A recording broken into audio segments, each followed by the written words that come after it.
See, I'm glad I warned you guys. See, because I Donnie was gonna keep talking and talking and talking. So I was like, you know what, Donnie, I'm gonna warn you this time. First That's time your one ever. and only. Yeah, that's your one and only. Okay, Everybody gets one. My free everybody, pass. that's your free pass. That's right there.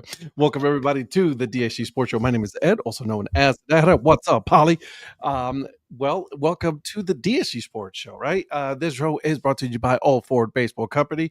We've been talking about it. Dude is Did you see that he's going to be releasing some new hats coming up soon?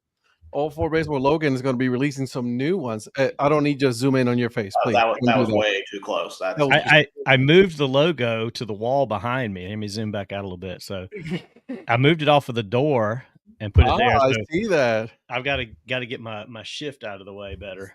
What up, Mike? What's up, Mike? All the mics are in today. All Four Baseball Company guys, use code DHC and you'll get 15% off your full purchase. And also you will get to experience some cool stuff that he has. Like, I mean, the t-shirts are comfortable as heck. The hats are awesome. The logos are great. I mean, look at that. Support local craft. That's a great one. It's very comfy, very nice. It really is a comfortable t-shirt. And so he did good picking out those. So oh man, I have that hat. I love that. If you show the bottom of the hat, the brim of this hat is the best part of it. Look at that. That's cool. That's like some attention to some serious details right there. So make sure you guys go to All Four Baseball Company and you'll get 15% off of your full purchase.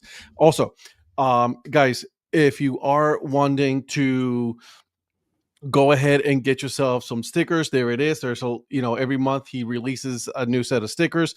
It is $3 for you guys that are watching if you use code DHC. If you use code DHC, you'll get it for $3 instead of the $6 a month. So again, great stuff, great quality stuff that he actually does use. So make sure you guys go ahead and do that over there. So all right, guys. And real quick, one of the ones for this month is Baseball Mapper, which you can use for mapping all your trips out. All the baseball stadiums in the country or at all levels are there. It gives you links to the teams. And this one was in here. I followed Stitch and Row for a while now. I had her on the podcast. Yeah. Ever since you had her on there, I followed her. Is it Sarah Rowe? Sarah Rowe. Yep. And so her sticker is in here. If you guys do not follow her, you need to see the stuff, the wallets that she makes out of old gloves, hockey gloves, baseball, anything. But yeah, she's made some amazing wallets. I want to get one so bad. I just haven't found the right one. I think I'm going to eventually want to get a Don Mattingly glove, like a signature model glove, send that to her and get her to make me one out of that particular glove. Cause she does do custom specific orders and she does random orders that she puts out there every month. So yeah, I think I want to do that as well. We'll see. I mean, I really want to make sure that I get one of those. Yes, we are talking about sports here all day, every day on Tuesdays and Thursdays at 8 p.m. Eastern time. Guys, let's go around the. Yeah, but Tuesday and Thursday, it's not technically all day. All day. Honestly, if you talk about on our thread, we are always talking sports. We do all day, every day on our text thread for sure, but our shows on Tuesdays and Thursdays, 8 p.m. Eastern time, and then this is our regular DHC Sports Show. Monday mornings we talk Carolina sports. Donnie and I. At 6 a.m. Eastern time, all Carolina. I say Carolina because we cover both South and North Carolina. And then later on in the day at 8:30, we do the break-even sports where we talk about the sports that not a lot of people we talk about here, right? We talk about soccer. Some great stuff going on, man, in soccer right now, as well as some FCS football, some Formula One. Anything around the world, we do that. We like all music.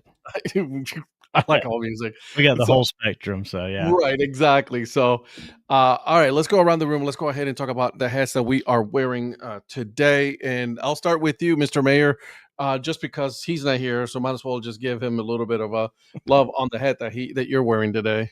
Yeah, so I'm wearing the Wichita Northwest High School baseball hat. This is what Eric's son, Zach, wears for baseball, and I wiped out Zach in fantasy football this weekend. So I figured I would I would throw this hat on and in honor of his trouncing by me. And then what I'm drinking tonight, I saw this one, and as soon as I saw it, I picked it up because I was going to send it to Eric because it sounds exactly like an Eric beer until I saw those 3 letters down there. IPA. It's a triple pineapple creamsicle, tropical New England style IPA. Okay. Let's see. You had me. You lost me at IPA. Where did you find that, and how many can you send to my house? I found this at Total Wine. It is a North Carolina beer because I was trying to go through and find some. This is in Johnson City. Oh no, I'm sorry. I take that back.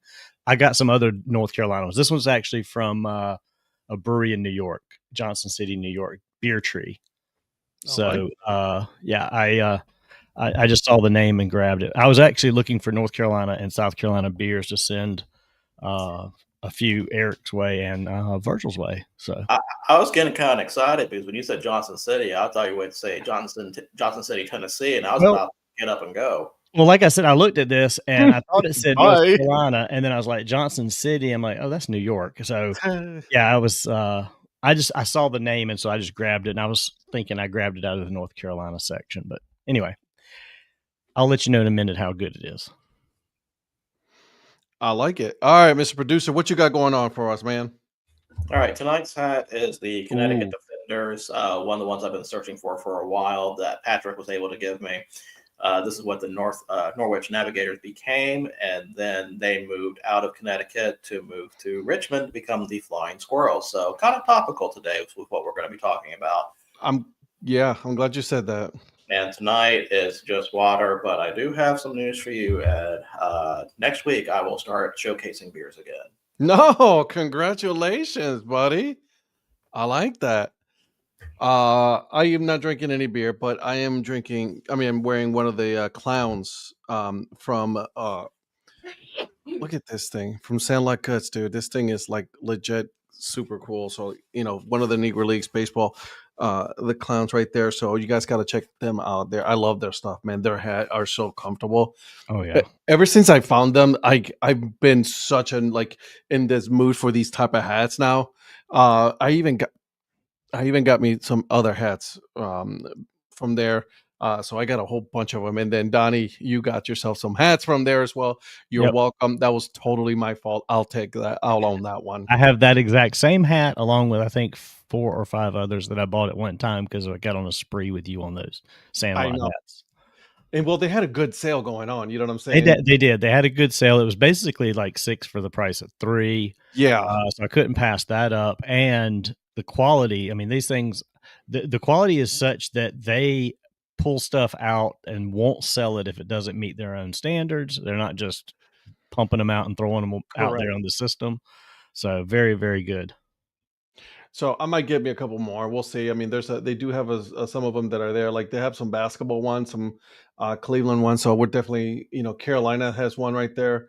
So I might get me 1 or 2 of those here pretty soon. And they're not bad. Like, listen, there's good quality. I would not be saying that if it weren't, right? It is creepy. It looks like the Insane Clown Posse.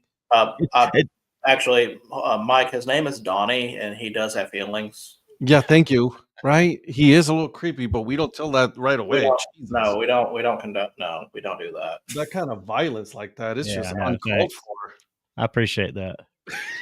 So, all right, guys, let's go ahead really quick, and then obviously Eric will be joining us soon. He said he was going to be late, but I want to go over our fantasy football, our DHC Sports Fantasy Football League standings. I will start at the very bottom. The Holding Strong by themselves official league. They are at 2-9. They're holding 14th spot. And guess what, guys? They have been eliminated from playoffs, like I said last week. And then at number 9, we have a couple of people that are tied for 9th place, and that is Rhonda, Virgil, the Dad Hat CFO, Mrs. Darla, Terry McCutcheon, and Zach Profit are all tied for 9th place.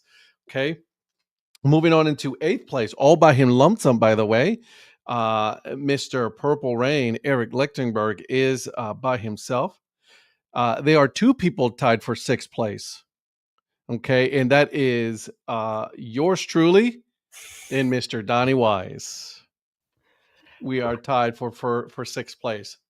And so Mrs. Mayer was over there giving me a big thumbs down when you were rolling through her being stuck in that group. You are stuck you are like right at the very bottom right now. We don't no longer count officially because they have been eliminated. So Rhonda, I'm sorry, you're dead last right now. All right, moving on to fourth place. There's two people at fourth place right now, and that is the Gridiron Greats, Mr. Patrick Larson, and then Racing for Rugs, Mr. Justin Kish. And then we got at the top of the league, we have a three-way tie for first place, ladies and gentlemen. That is Mr. Eric Profit, Mr. Tom Thrash, my man, you are there, and then Zach Beeson at 8-3. These guys are killing it right now. We're not too far behind on Donnie at 6-5. I think we're positioning ourselves to upset the higher seed in the playoffs. I agree with you there. I think that's a great way of putting it. And by the way, Virgil, you're not nowhere near. So don't you worry about it, buddy. It's okay. It's okay. Maybe next year. I'm just playing spoiler at this point. You know what? I like that. I like the fact that you're like, you know what? I'm not going to probably make the playoffs. Let's play spoiler. I like that. I think that is what Mrs. Mayer wants to do too, because she and I play each other this coming week. So there's going to be a house divided. So I got to find out who I'm playing next week. I don't know who I'm playing next week. So let's see who you have. I don't know who I'm playing either. I haven't checked yet.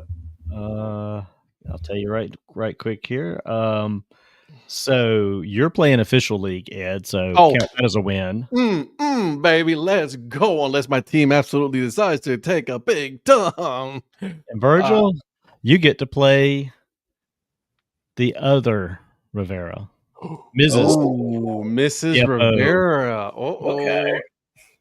CFO. She's already projected out at about 20 points higher than you, and I don't know if she's touched the lineup yet. That's normal. That's on par. That's on par. That's nothing new. Oh, maybe she has. She doesn't have anybody on bye. You've got one guy on bye you need to correct, but that's not bad. You'll be all right. We'll fix it. I mean, again, it's only Tuesday night. We still got a little bit of time to get our lineup correct and everything. So just let's go ahead. We got a lot of things to talk about tonight, guys. We got some new logo releases. Well, more of a refresh, I guess, if you want to call that. Well, there's a new identity out there. And there's also a new identity. Correct. You're right about that. We got to talk about what happened on Sunday in the NFL. Crazy things happening. My question to you guys to think about is, and I'm kind of upset that Eric is not here, but like, is Kansas City like in danger of not making the playoff this year? I'm gonna say no. Yeah, I don't think I won't go that far yet. I think they'll get in. I'm not sure how high they'll be, but I think they still have a chance to get in. I don't know if they'll be able to turn it on. I don't know if they're going to be able to do much of anything. I'll be honest with you. Well, I mean, I look at that division, and if the Chargers didn't do what they did against the Jaguars, Jesus, I would have probably said yes. Yes, right. But actually, before we get into this, we have to go with picks. Yes, we do. We most certainly do. We, let's just go the three of us because obviously, these guys are not in. But who?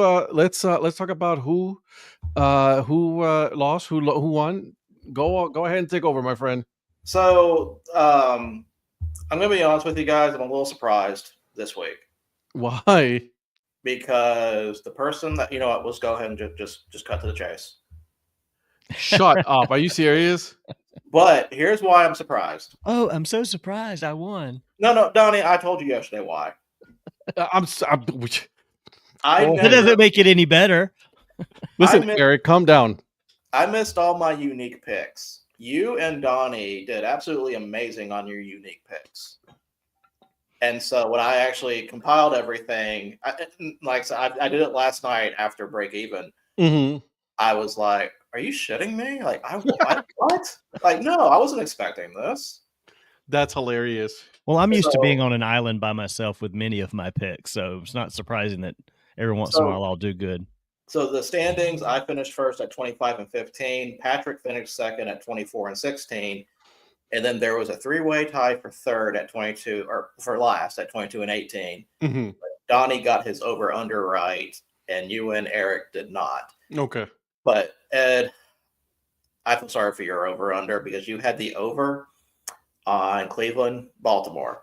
I did. The spread was 39.5. And didn't even come close. No, it was 39. Oh, you got to be kidding. I missed it by 5.5. Point. As for our unique picks, here's how Dylan Gabriel would have gotten it for you.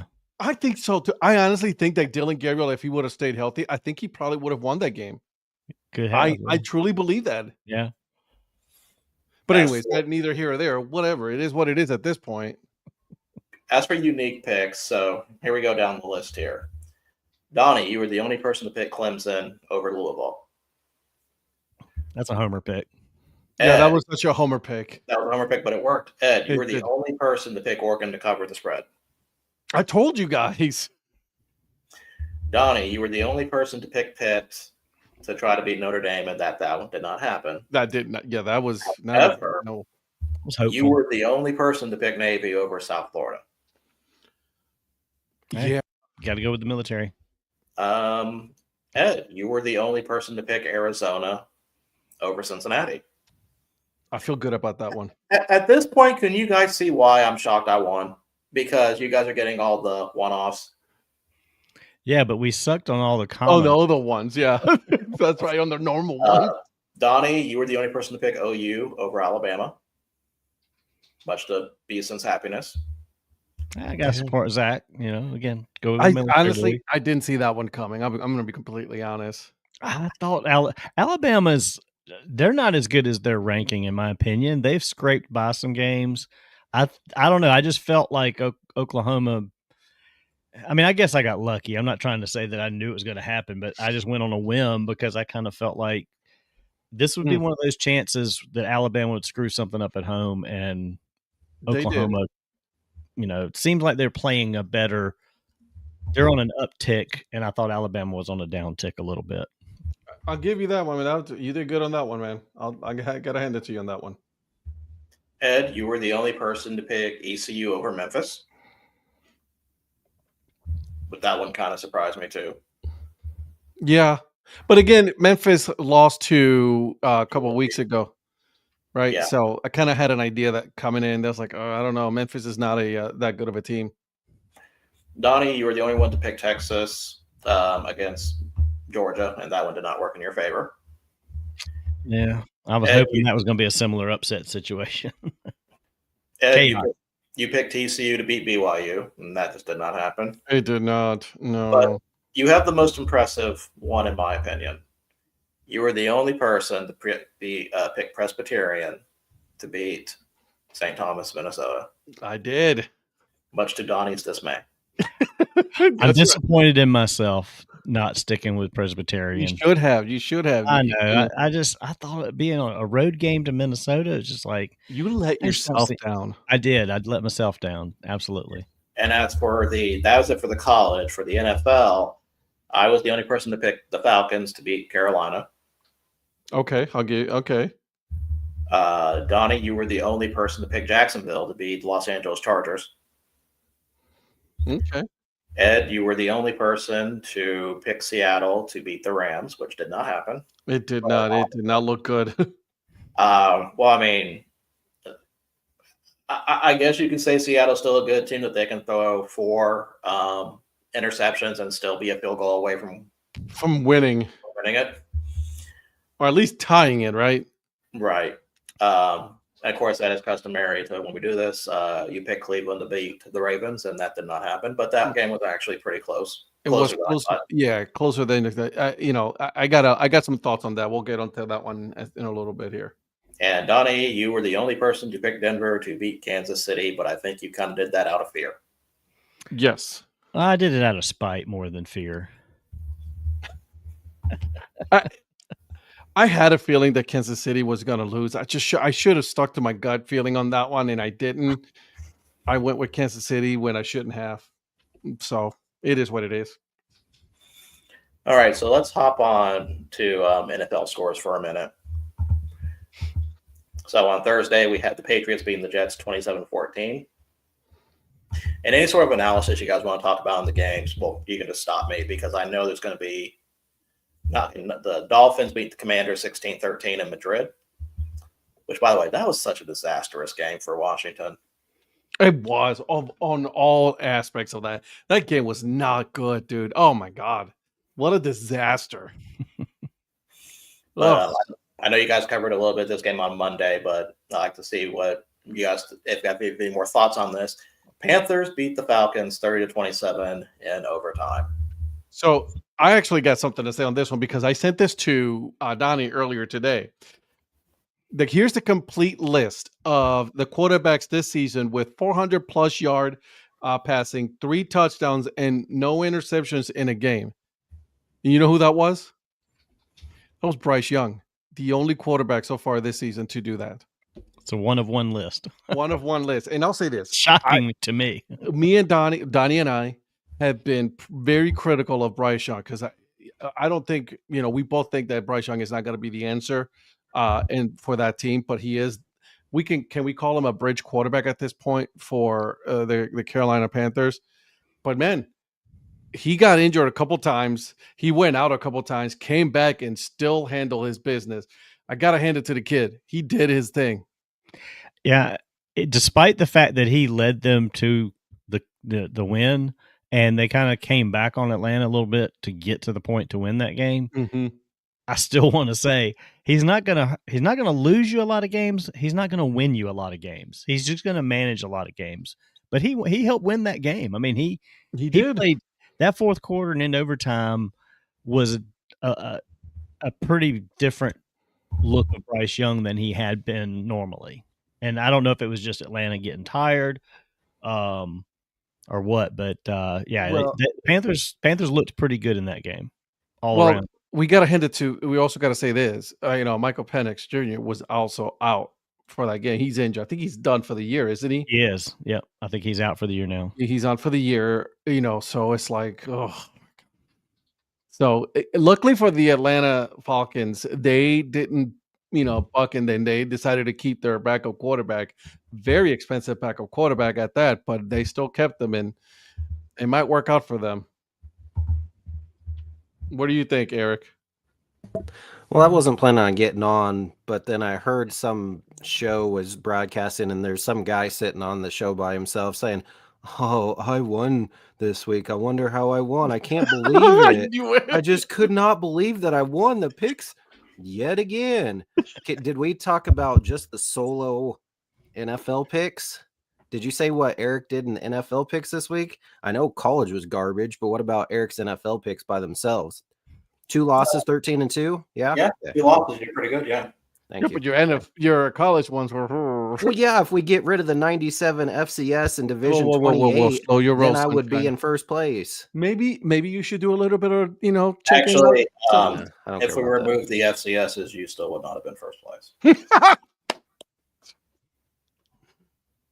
So he actually went back and checked that out just in case. Yeah, because I knew you were going to say that, so I went back. If you would lose like you're supposed to instead of by 8 points, so again, you cost me.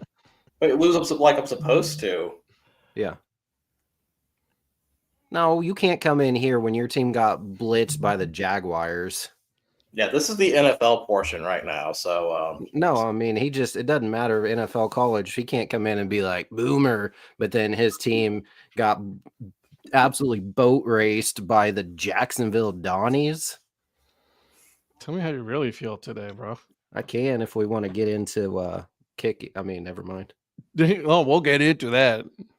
Eric, did you pregame before you got here?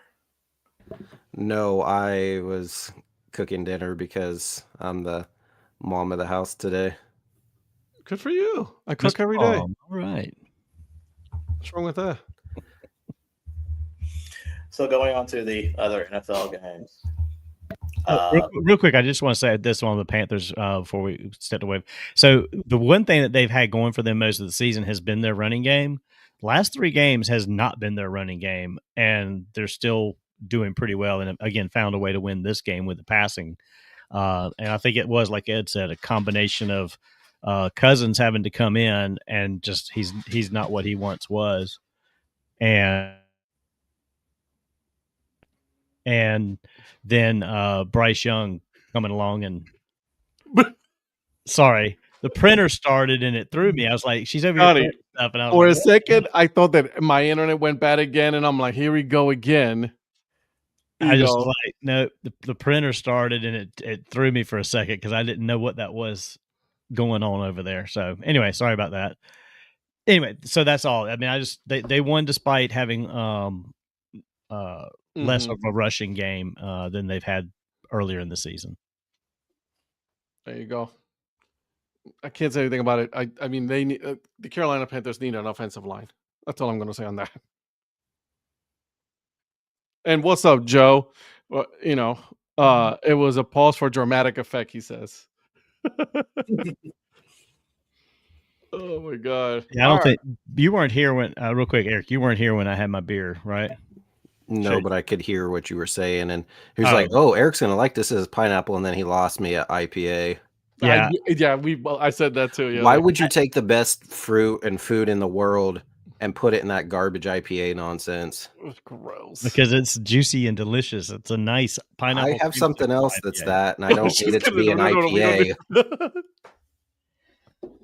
Oh, it's not 9 o'clock yet, Eric. Not 9 o'clock yet. Yes. I didn't do that, Ed. I did not do that. Close enough. We gotta wait. We gotta wait till 9 o'clock. Anyway, what's wrong, Virgil? Just nothing. Hey, real quick before we jump back into NFL, did you tell them about our segment of What Are You Watching? Because Virgil's a big Keanu Reeves stan now. No, we haven't talked about my my movie my movie viewing for this weekend. So yes, I saw 3 movies this weekend. 2 of them because of recommendations. Well, one because of recommendation, one because they thought I've seen that and they were going to judge me if I didn't watch that one, and then third, that's one I actually wanted to watch later on. So I saw Point Break. Great movie. To Eric's we talked about this, yeah. Recommendation, yes. And then during a polo, they were talking about other movies, and Speed came up, and it was Shannon that said, well, surely Virgil's seen Speed. I have not seen Speed. So I watched Speed right after that, so I had a double dose of Keanu Reeves. Keanu Reeves and Jeff Daniels in this movie, man. Yeah. It was, and which one do you prefer of the 2? Speed. Yeah. Speed for me, it's like I can sit down and watch Point Break again for sure, but like if Speed's on TV, I would stop and watch it for sure. Okay, Joe. Still not 9 o'clock. I'm sorry, not one. Actually, maybe 9 o'clock. I don't know if he's like in Halifax or something at this point. So maybe 9 o'clock. We've opened up the border here, man. Joe is love crazy. Love it. Pause for dramatic effect. What was the third movie? What was third? Third movie was on Sunday. It was Death on the Nile. Okay. I think that's a long time ago that I've seen that one. Yeah, same here. I have to rewatch that one. Okay. Yeah, I enjoyed that one, but now I've got to watch Murder on the Orient Express next, and then that's a good series. Yeah, so I need to definitely watch the series. All right. That, so. Have you watched any of the John Wick movies? No. I haven't either. I haven't watched any of them either. Eric, have you at least seen one of them? Mm-mm. You guys have Keanu Reeves? That's one of his best movies. That dude is legit in this. I mean, now that Virgil's a stan, he'll watch anything Keanu Reeves. Keanu Reeves, you have to watch him. I'm telling you. He said after I watched Bill and Ted. He said he couldn't stand Keanu Reeves named Johnny Utah. Such a great name. It's not a great name. I'm sorry. I rolled my mind, Johnny. Like, why don't you call him Johnny West Virginia or something? How about this one? Did you watch The Replacements? Yes. Okay, good. Yes, I've seen The Replacements. All right, what college did he go to? Oh shit! It was an Ohio college. Wasn't it? Ohio State. It was Ohio State. Okay. It went to Ohio I almost said Ohio State, but then I paused for a minute thinking like, oh, was it a smaller school? So yeah, okay, I'm glad Yeah, then he was like in the Fiesta Bowl, I think it was, and all that stuff. But yeah, there it is. Great, but you got to watch John Wick. The John Wick movies are good. Any of the Matrix movies, obviously, they're. Yeah, I'll watch them after Bill and Ted and Bill and Ted's Excellent Adventure. Bill and Ted, yeah. I mean, yeah. I haven't seen that. Golly. Jesus. I mean, if I'm gonna go on a Keanu Reeves kick, man. I mean, if he hasn't seen Bill and Ted, he's definitely hasn't seen Howard the Duck. I'll say that right now. Well, let's not be too hasty. I have seen Howard the Duck, so yes. Remember, if it's a bad 80s, 70s, or 90s movie, I have probably seen it, and Howard the Duck does fit that criteria. Oh yeah, Howard the Duck. He's in the Marvel universe. Did you know that? Yes, I did know that. So not a lot of people knew that. Oh, there's no way. Oh, there's a way. Yeah. There's a way. Oh. What? He heard, and then he has to wear my shirt too because he heard me saying, "Oh, so you can get on the Monday night show, but you're too busy and have work to do to get on our show here." I see. This is your main job. Your others are just side gigs. You have to prioritize this job Tuesdays and Thursdays. Monday he's a host. First of all, hello everybody. I just want everybody to know that today marks my 1-year anniversary with Eric Prophet on Marco Polo, and it said that new memories await. Eric, that first new memory starts tonight, my man. Keep your clothes on, please, when you send those.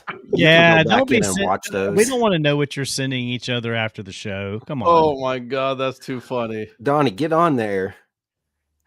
No, I mean literally. I am, and just wait till you see the first one I send you. Well, we can get the. You guys can see it in the group chat. That's literally something Marco Polo sent me. Well, no, I had the same thing on my phone. I just deleted it, but you can get I saved a group going on there, so we can all just send videos to each other in like a group polo.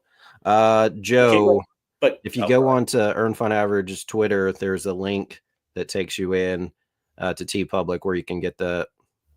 Who asked for that? Joe. Canadian Patrick. Man. And by the way, you can also get it in tie-dye. Like you didn't know that one. Burner sent a question about the shirt you're wearing tonight. Come on. You what? Like you didn't know your burner sent the question about the shirt you're wearing tonight. I have no idea what you're talking about. Now, and by the way, Joe, this is another Canadian treasure. I love those, Joe. Things are good, man. I have like coffee. I have 2 left. I have 2 left. At least one of these is going down tonight. So. Joe, you're correct. We are Canada's favorite podcast, but yeah. Ed, I know it's not the same of what Joe sent us, but my wife picked up some Lays that were they all dressed. I've eaten those. Yes. So I haven't broke into them yet, but they're good. They're good. However, they're not as good as the Ruffles, though. They're not as good as the Ruffles because the Ruffles has the extra little crunchiness to it and the ridges. That's what really makes it. And man, is it good? It traps that flavor in the ridges? Yeah. So I'm just saying it's good. I miss it. I want some of those chips again. Just going back to Polo real quick, Donnie and Ed, if you guys do join and Patrick figures out that Eric's sending you solo polos, he will be super jealous. Bro, he cries to me and to everybody out loud. Like, I'm like, relax. All right, I'm in. You're into Marco Polo? I'm in. I just sent that polo to Eric, just us talking, just to make sure that it worked. What? I did. I just sent them one. I just told you not to do that. See, now look at Patrick. Now we have to go through the whole episode with us. All right, back to NFL scores. The Bills beat the Buccaneers 44-32. I was so mad at that one. Was it because of Josh Allen's 18 touchdowns in that game? 20,000 touchdowns. Like, Jesus Christ. Can that guy come the hell down? How do you feel about the Bucs performance in that game? You guys said it, and again, I wanted to go on belief, but at this point, injuries are getting to this team. There's just too many injuries that I don't know if they're going to be able to overcome it against teams such as like those big teams like Kansas City. They might struggle at Kansas City against Buffalo, right? Like, they might even struggle against Baltimore. So I'm just like, oh my God. And look, can't lose any more games because the Carolina Panthers are only half a game back of first place, which is wild to say that out loud. Joe, I need some of those spicy all dressed ruffles. I know. I was getting ready to say we need the breaking news graphic here because Joe just hit us with spicy all dressed. Oh, I am so there for that. Oh, I just had me some flaming hot Cheetos the other day. Oh, flaming hot ruffles. Have you guys had those? The cheddar and sour cream ones. Ooh. No, I'm okay with it. I'm without the cheddar. I'm good. Just our original ruffles with spice. Oh, flaming hot, just regular original ruffles. Man, those are yum in my belly. Those things slap. Quick aside for soccer. Hey, Donnie, Tanner Tessman just scored for the United States against Uruguay. Oh, nice. So very nice. 5-1 right now. Next game, I'm glad they decided in the first 45, so I can switch over to the CONCACAF games. Texans beat the Titans 16-13. Davis Mills got another good game in with Stroud being out. Bears beat the Vikings 19-17. Go ahead, Eric. Go ahead, say it. They are the absolute luckiest team now that they have the new Pope on their side, who's from Chicago. That ain't luck, man. It's 100% luck. There's no way they're that good and can finish off winning at least 5 of these 7 games. There's been 2 field goals kicked as time expired. 1 was blocked that they won, and then they've had 2 that they've won within the last 2 minutes, especially that one where they threw the pass down the middle and then nobody decided to tackle and he just ran all the way up the middle and scored. At least 5 of their 7 wins have all been complete luck. And they're not that good. And they're all against under 500 teams. So wait till they play real teams. Did you see on that Bears kick where they where the guy setting it up didn't even have the laces right there? So it was the ball was still spinning when the Bears kicker kicked it. So like 80% of the time, you're not going to make that. And the way it was curving, it just looked like it was meant to get in there. This guy's telling me I think it's because the Pope not out and how kickers can't make it. The Pope picked up the white courtesy phone. That's what's going on. Wow. White courtesy phone. Okay. And speaking of kicking, Packers beat the Giants 27-20. Yeah. What's speaking of kicking? How did we win? Definitely was not because of kicking. It was in spite of kicking. That's what I'm saying. No field goals, 1 of 3 extra points. We've won at least 4 games by scoring exactly 27 points. So that's all I have to say. Oh, man. Son of a bitch. Like, I'm in there. Like, nope, never mind. Next game, Steelers beat the Bengals 34-12. Of course, Aaron Rodgers did go out in that game, and the return of Mason Rudolph happened, much to Ed's chagrin. Which short-lived. Short-lived because Rodgers does not need surgery, so he may be playing. Go Pokes. But he's going to be casted. And it is this non-throwing hand, which obviously he can play without it. We'll see how long that lasts, though. 40 plus years old. You got to take it easy, brother. All the way to Cancun? Is that what Michael's saying? Steelers may go all the way with a quarterback and all the way to Cancun. That's right. All the way to Cancun. I'm with you there. I actually agree with you there. And so. Oh, yeah. The idea of Mason Rudolph throwing to Jalen Moore in my head would probably explode from that. Oh, look who it is. What's up, Paulie? What up, Paulie? Next game, the one that probably the most surprising result to me. Florida Fighting Donnies 35, Chargers 6. What the hell happened here? Zach, can you explain, please? We got time. We can wait. That was I don't know. Was that I didn't watch the game, so I'm not even sure what went on with that. I think that was a team effort. I mean, looking at the stats real quick, Trevor, 153 yards passing. He had pretty good bit, 150 yards rushing. I mean, that's a balanced attack right there. I have no idea what the Chargers did wrong. Everything. Literally everything. I don't watch NFL games, but isn't that your team?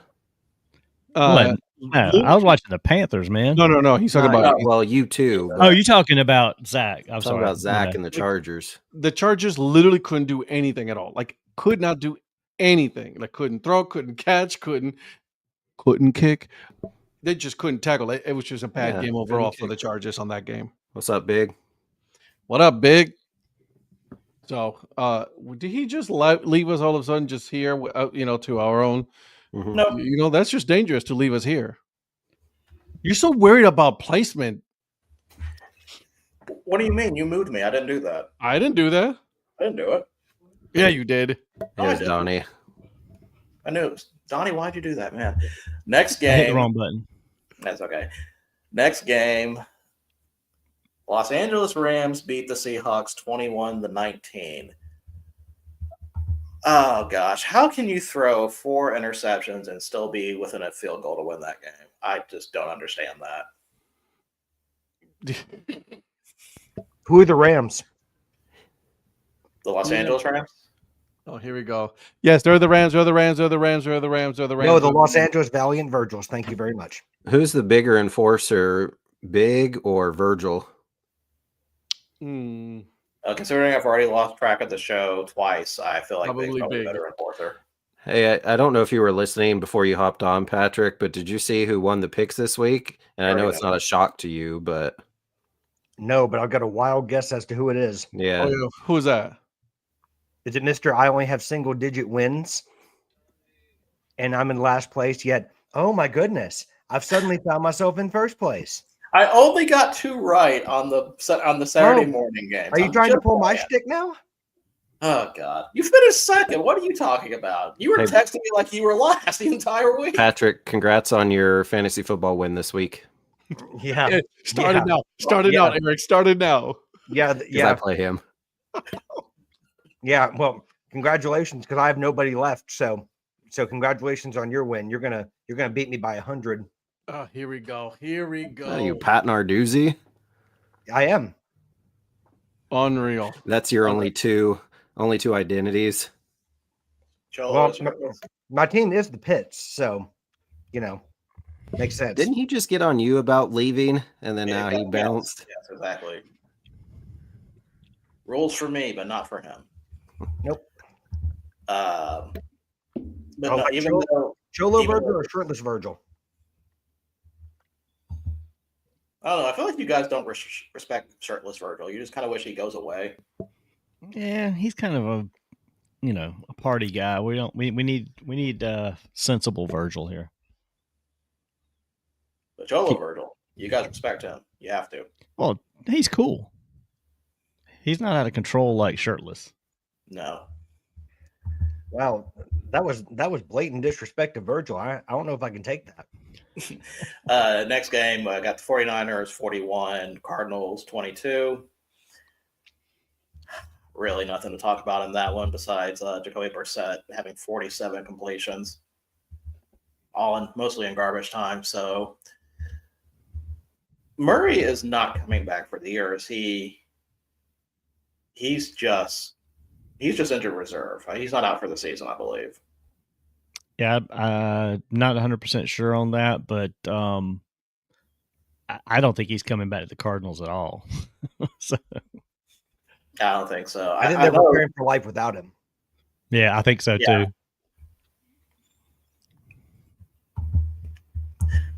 I saw that, Polly. Yep, he took his offer sheet. So, and then I was hoping Ed was going to come back for the next game because Ravens beat the Browns 23-16, and the arrival of everyone's favorite quarterback has happened. He has dropped in after Dylan Gabriel was out with a concussion. Wouldn't you like to have been a fly on the wall to all and any of those people that have been harping for weeks? Why are you not playing Shador? Why is he not starting? Like, hello, here you go. There he is. He was preparing his statement. Oh my gosh, why do you have to move the placement in? You know I did that for you, right? I know. Oh, we had to go call Jolly. What's up, Jolly? He's popped in now. Oh, that's right. He disappeared and Jolly showed up. That's good. What up, Jolly? He hopped off to go see where Jolly's at. Don't listen to these losers. Don't worry about that. Ed forgot to log in. Okay. What am I supposed to be talking about during my speech? What was it? The Browns against the Ravens. Listen. One, I'm getting a little tired of this whole organization. Even though I've been calling it, this is a full tank job. I think you and me had this conversation earlier in the week, Patrick. This is a full tank job.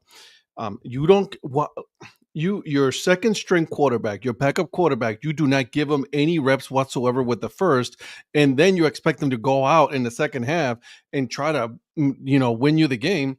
And this is what happens when you don't have any practice, when they don't know your cadence. This is what happens. It was in full display. And also, Shedeur Sanders is not, without any culpability here.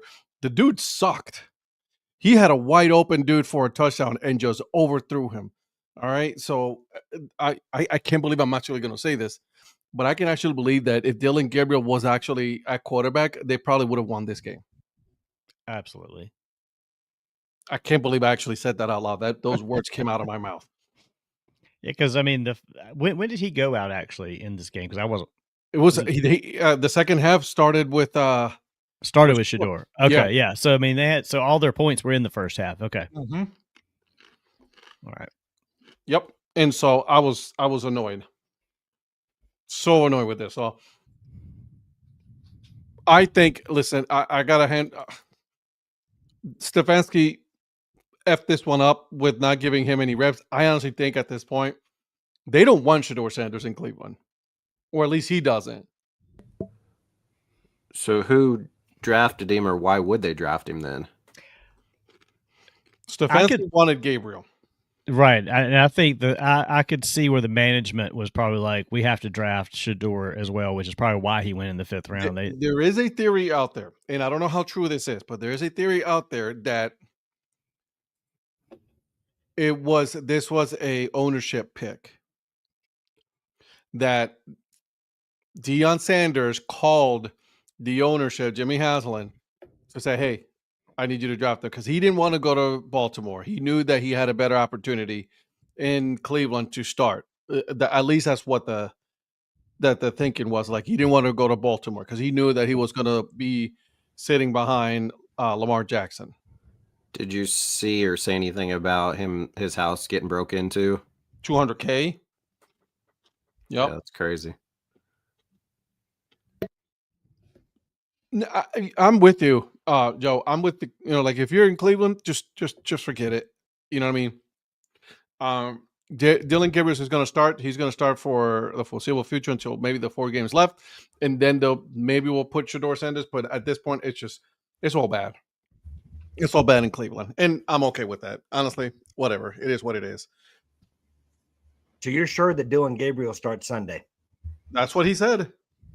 If he clears concussion protocol, Dillon Gabriel will start.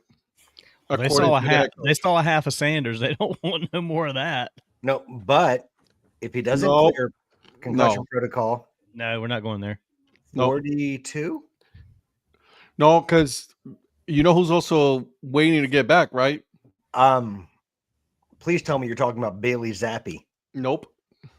No, is Deshaun back in practice?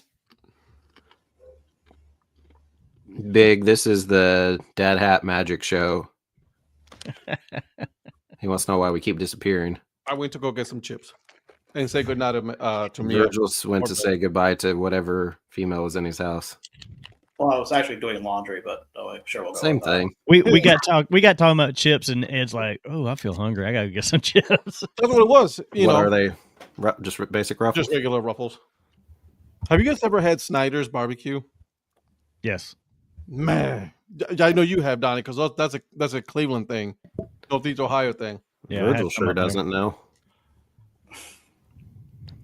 No, just me in the house. I've got an idea, Big. Just me in the house. Yeah.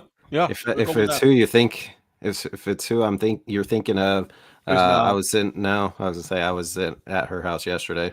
Mm-hmm. It'll be her house for just a little bit of more time, and then after that, yeah. I got Did you say her house or their house? For now, it's hers. Yeah. Girls or the IRS. Why not both?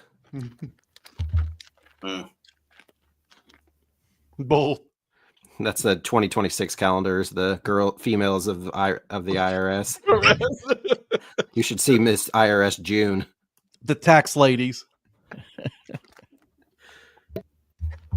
I'm gonna leave that one alone. Next game, Broncos. Pork rinds, yeah, man. Ooh, man. Some crackling. Woo, baby. No, you should send us some, Michael. I agree.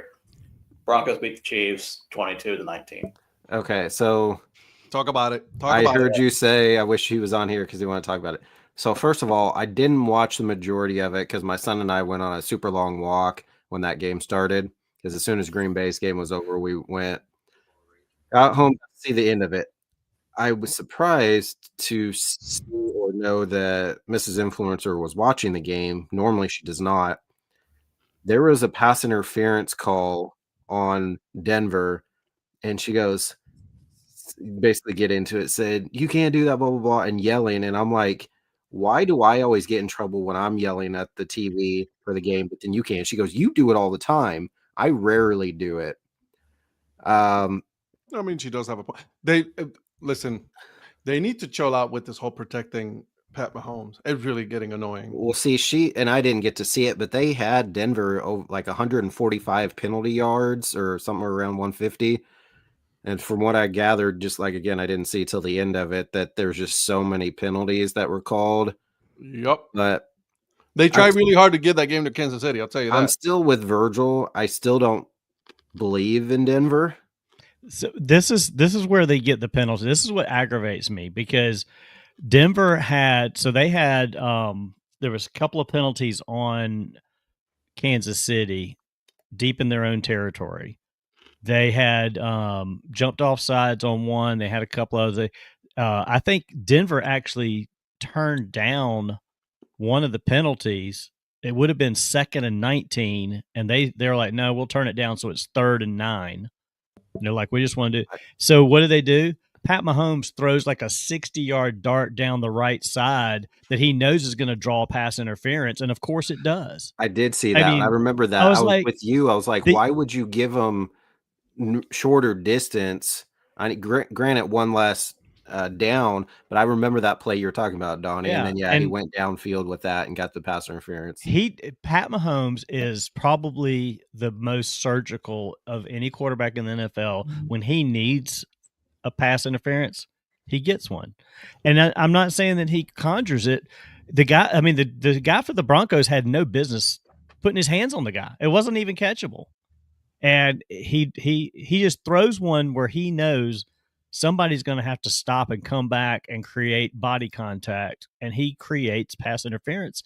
Suddenly you got a first down, and you're down there at the other 30-yard line. So, I mean, that's the kind of stuff that drives me nuts. It's like you had them backed up, and then you let them back in the game.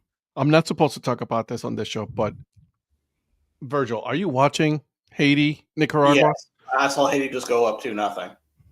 They're at the top of the table. Yep. Like I said, they don't have to worry about the result of Honduras, Costa Rica anymore if they continue that result. Now that you're talking about that, Donnie, I'm pretty sure that was the play that she was yelling at, that pass interference. I'm pretty sure. Jolly, yes, I do know. I've been to one of his 4 lake houses.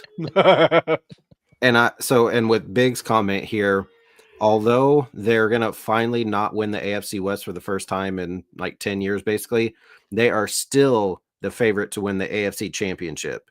They're the favorite. They're still the favorite to win the Super Bowl. Not the Super Bowl. They were before this weekend, I should say. Because just like you guys were saying earlier, you don't know specifically what seed they'll be, maybe the 6th or 7th seed, but they're going to get in, and then you don't know their experience, so they could potentially get on a roll, a run, whatever. Not those you're talking about. There's 4. There's 2 more that we don't know about. There's one in the Caribbeans. Those offshore account investments have to go somewhere. I'm not going to talk about this in front of Virgil because he has IRS connection. So y'all just stop it. He just escorted them out of the house, though. That doesn't mean anything. I'm not. That's not public information. I don't want them to know. Listen, just fill out a 1040 EZ. It's all good. Yeah, easy time to jail. Can I give a quick shout out to the 60 people that are doing the Great World Race right now? Come again?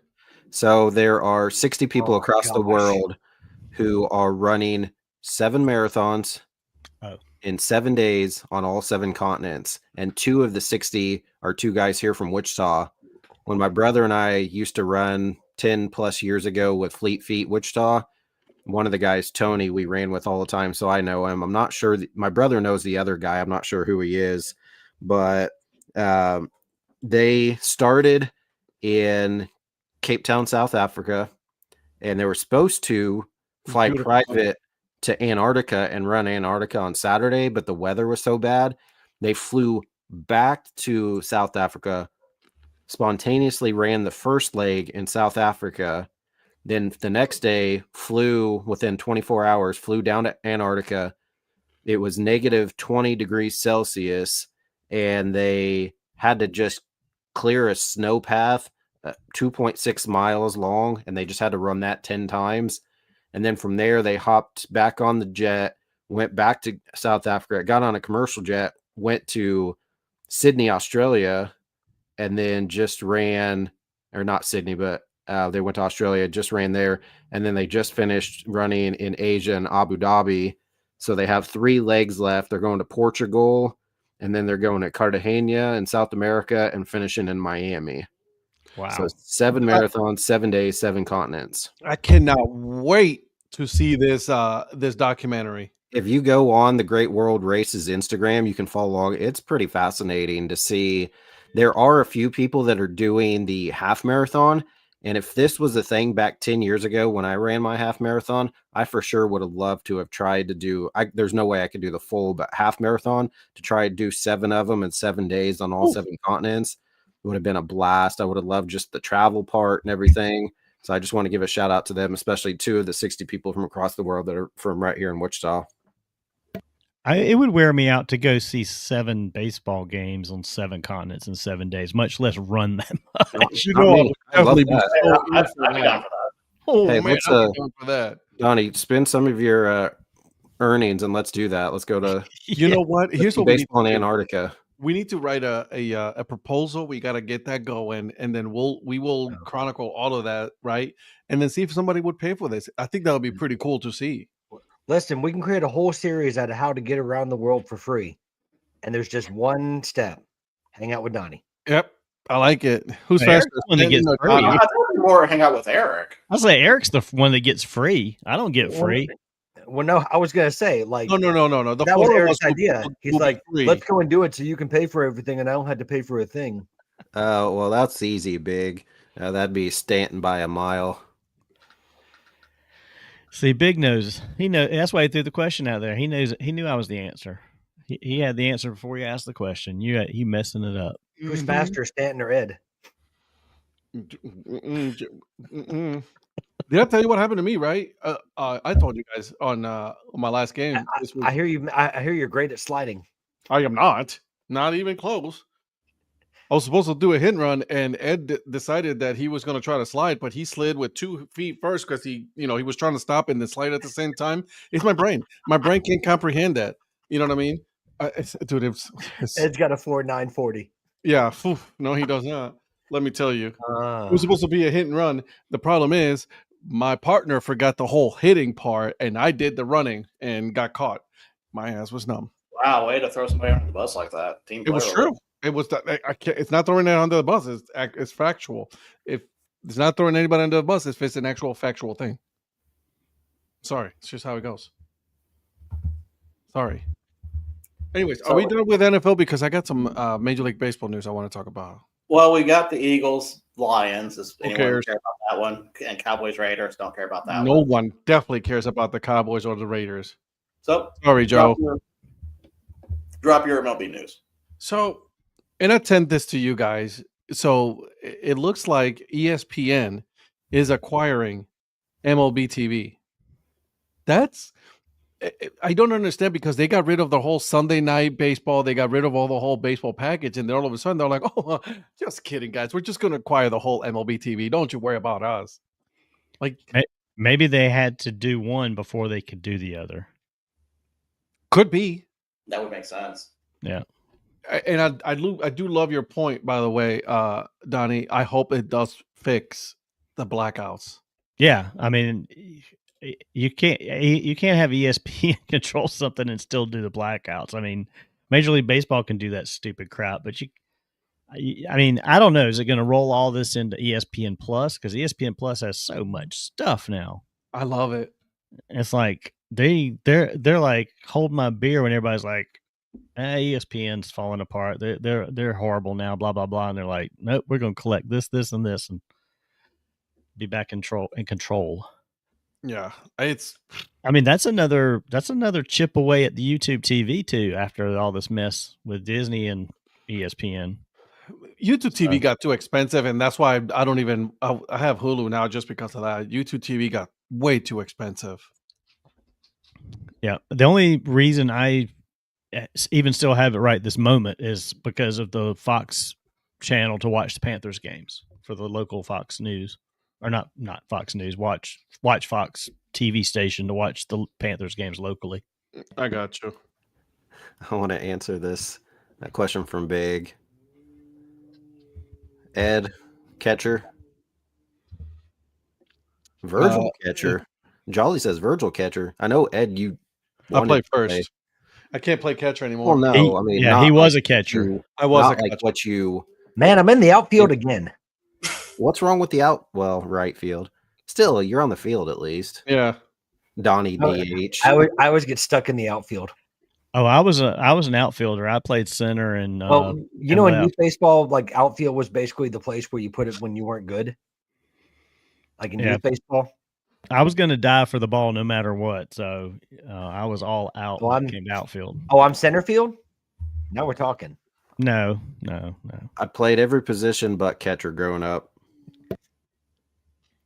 Yeah, I played catcher for a little bit, and then my knees are just not good. I just that. I'll you'd be correct. It looks like he's got an arm for third. I play first base, and then I also play second base. That's it.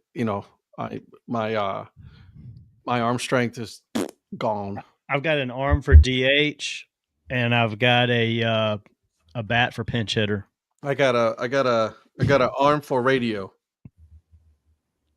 Nope. Ed's got a nasty curve cutter. Bro, let me tell you, man. Listen, you need to get Jolly to ghostwrite. There were some good pictures. I don't know if autobiography. Right. There were some good pictures that were taken this weekend. I'll send you guys some so you guys can see it. Man, your boy held strong. Okay, I just want to put that out there. Listen, we got Ed's got the Dad Hat Diaries coming out by Ed Rivera with Jolly as a ghostwriter. Don't be hating. It's not hating at all. That's not hating. I'm promoting your memoir, Dad Hat Diaries. Memoir. Curacao, by the way, up. Curacao. Still holding on. Yeah, they're still holding on, dude. Yeah, that's the one I've got up on the screen, but they're not playing right this second. Well, what I always love about these soccer groups is that it's just very straightforward about if this happens, then this happens. It's I got the Golasso. Very easy and straightforward. I got the NFL version, soccer version of NFL Red Zone Golasso. Oh, well, yeah. That's what I need to switch over to, man. Jolly, you're right. Virgil can definitely pop up from his knees. Him fire at any bag. Patrick will hustle at any ball. Donnie, it reminds me of a Staten Rizzo type player. I feel like I tore a muscle just reading this comment. I could see Virgil just like from his knees, just throw a little BB, to first base. I think I could see you doing that. All right, Phil. Successful basketball scrimmages tonight. Go Midland Valley Mustangs. That had bedtime stories. I will do Samuel Jackson, go the fuck to sleep. Because that's what I just tell my daughter all the time. I was like, dude, just fucking go to sleep. Have you ever looked at her and said, "Say why again"? No. Say why again. No, Eric. What he does, he says, Say you're tired, be quiet, and go to sleep. Go to sleep. He says, check out the name tag. You're in my world now, Grandma. Yeah. See, look, guys, check it out. Or I will put you to sleep. Nice. Boy holding it strong right there. You know what I'm saying? What up? The week of winning is just beginning. Now, that is a great saying, Phil.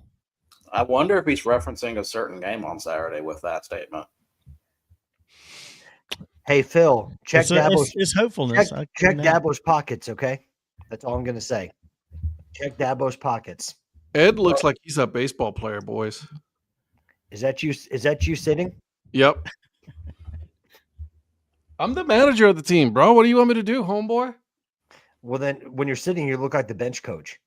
I'm sitting on the bucket of the baseballs. I was like, hey, shh, let's go. Did you have the sunflower seeds going?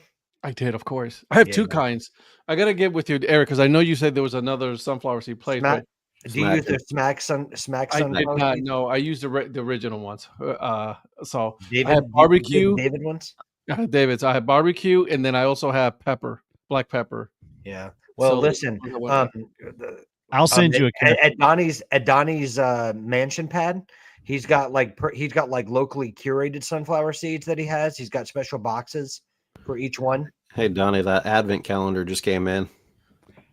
I just went and took a bunch of packs out of last year's advent calendar that I never got through. So I'm going to send you a bunch, Ed, because I know your guys could go through some of those. I'll never go through all of them. I can't. Oh, is it like a sunflower seed advent calendar? Yeah. Mm-hmm. Yeah, it's all different pack every day. I already got my advent calendar ready to go. It's a Lego one. Star Wars Lego advent calendar. Is it like a Lego piece every day? Yeah, it's like little you build little pieces, every day. You have a private pool. I can see that. That makes sense. I'm excited. I don't, Eric, don't. So I was just gonna say right now they have Tulane as the group of 5 as the 12th seed. Virgil. Oh, they came out finally? Oh yeah, because that was tonight. Yeah, so week 3. The third rankings, they have Tulane as the 12. Yeah, so here are the seedings right now. So the top 4 seeds: Ohio State 1, Indiana 2, Texas A&M 3, Georgia 4. Nice. And then the first round matchups will be number 5 Texas Tech versus number 12 Tulane, number 9 Notre Dame versus number 8 Oklahoma. Going down, Zach. Number 11 Miami, which I still do not think will hold, against number 6 Ole Miss. You should be on Twitter right now. Their fans are crying like big babies. Who, Ole Miss? Ole Miss? No, Miami.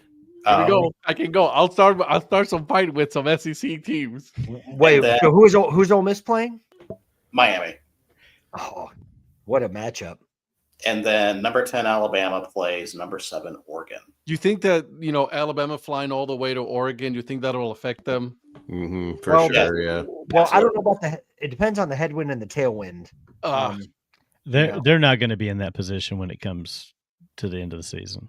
Where's Clemson? They're not even sniffing this. Clemson's like, no. I don't know why you're even bringing that up, because I'm on your side on that argument. I absolutely agree with that statement. There are 2 teams I would put above Tulane. Oh, absolutely. North Texas is one of them. No, James Madison's the other. Yeah. Do you think Tulane is there because their coach is such a hot property in terms of getting a big time job now? Because he's mentioned in every report. I doubt it has anything to do with that. I don't think it has anything to do with that, but I mean, it's just more of it's whatever they base strength of schedule on, which isn't always the right thing in my opinion. But look at Tulane. Bad. I mean, Tulane lost to Ole Miss, but look at their second loss. What, UTSA? Yeah. Yeah, that's no disrespect. No disrespect to UTSA, but how does that warrant Tulane being in that position? Well, I don't know who did North Texas lose to. Is North Texas still undefeated or no? South Florida, wasn't it? They lost to a bad Florida, didn't they? South Florida. Florida. Yeah, North Texas only lost to South Florida. South Florida, okay. Dude, but that's a better loss. That's a better loss than Tulane to UTSA. Well, but it could have to do with the wins they've had too. Quality wins too. Listen, I'm not saying that it's accurate. I'm just saying I think the committee. I think they're very. I'd put North Texas as ridiculous in how they North, select teams. North Texas beat the team that Tulane lost to. Yes. Really, the if we're going off of strength of schedule here, the only team that's doing a heavy lifting for Tulane right now is Duke for wins. Yeah, and Duke lost last week. Here's who Tulane has beaten: Northwestern, South Alabama, Duke, Tulsa, East Carolina, Army, Memphis, and FAU. Tulsa that beat Oklahoma State? That Tulsa? Why did you do that? Did they beat Memphis when Memphis was kind of still in it? Yeah, but the problem with Memphis is they keep losing, and that win no longer looks as good.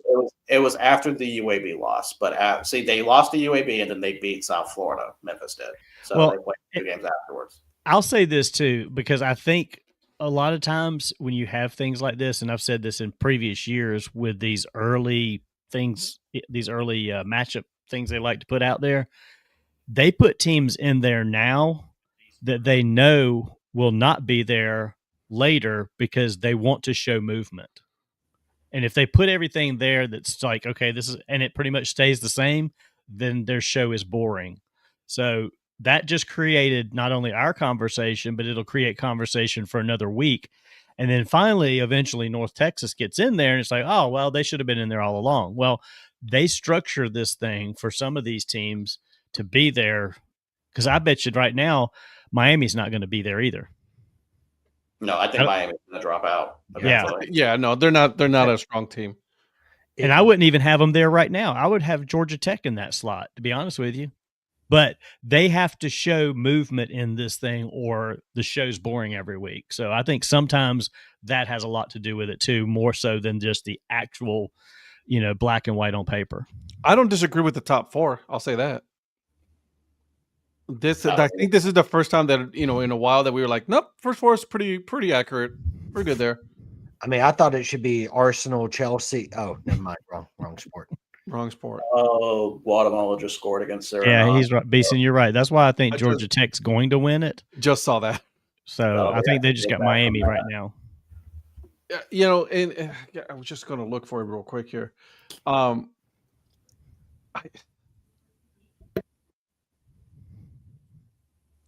God, what was it? North Texas, and I just lost my train of thought.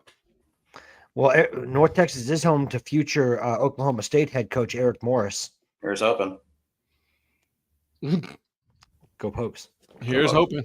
Oh God. Or can we get rid of ACC football's official Twitter account? They're all on Miami's nuts. Well, yeah, it's past 9 o'clock. Okay, so now I can talk. You're good. And everybody's like, why are you not doing anything for like Georgia Tech or some of your other good teams in there? Why is it all about just Miami? Like they're every post is all about Miami, and they disregarding Tech and Pitt, whoever else is. But this is why half the teams wanted to leave the ACC, because it's so badly run. It's almost like they have a branding issue almost. What? Well, so does the SEC and the Big Ten. You know what I mean? Yep. That's Beeson's got it. Yep. Miami's ratings. I don't disagree. I think he's right, but it's just, it's the ratings.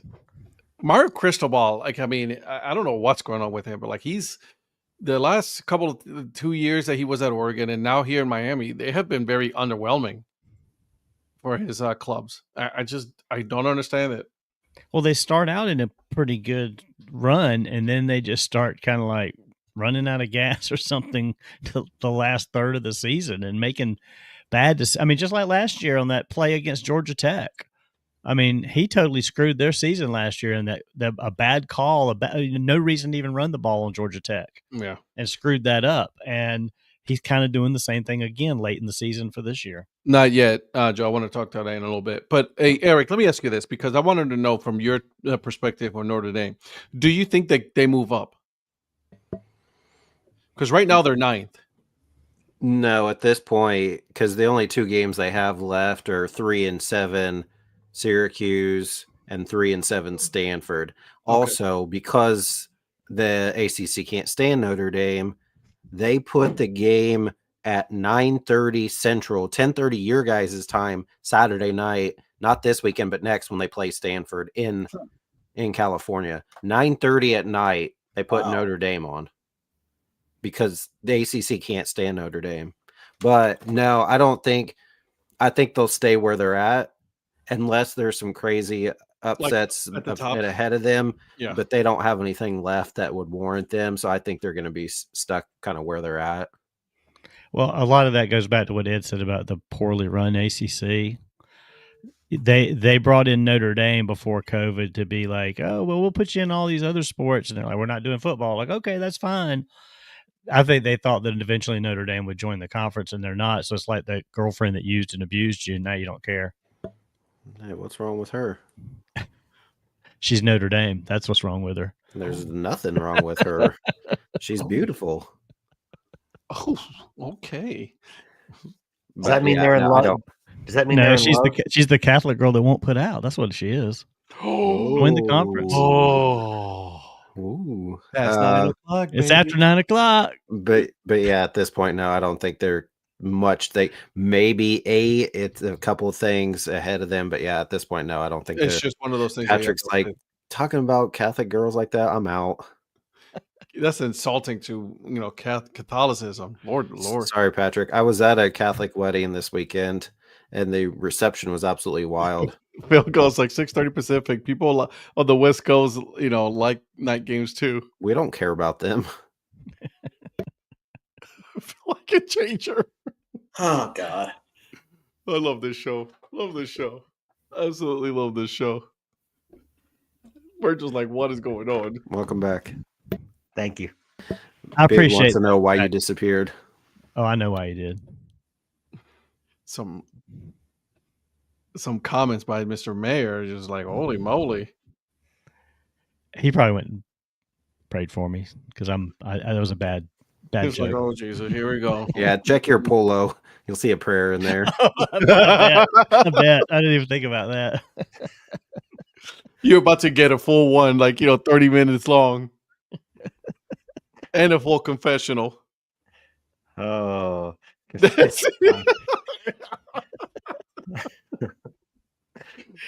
Cold Dad.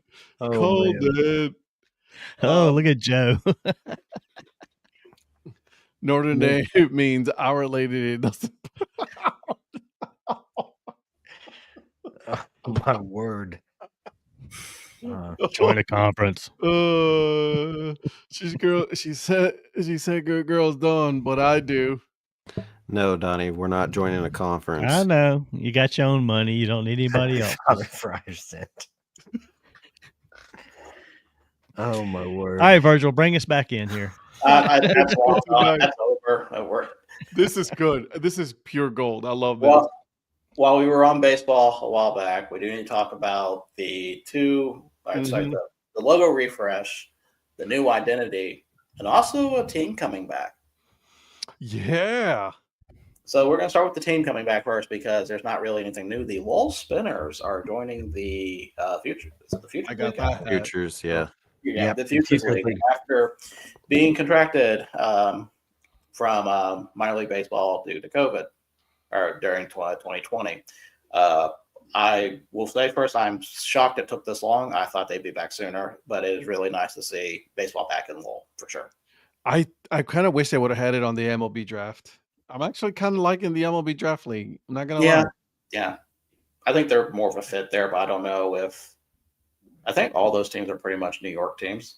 No. You got Ohio. You got West Virginia too. Right. In West Virginia, yeah. No, you got the Black Bears, you got the Scrappers. Frederick Keith was on a draft league, but now they switched. Now Aberdeen's going to be there, I think. Yeah, Aberdeen is going to be the one that took its place. So you got you're still in Maryland. In Pennsylvania.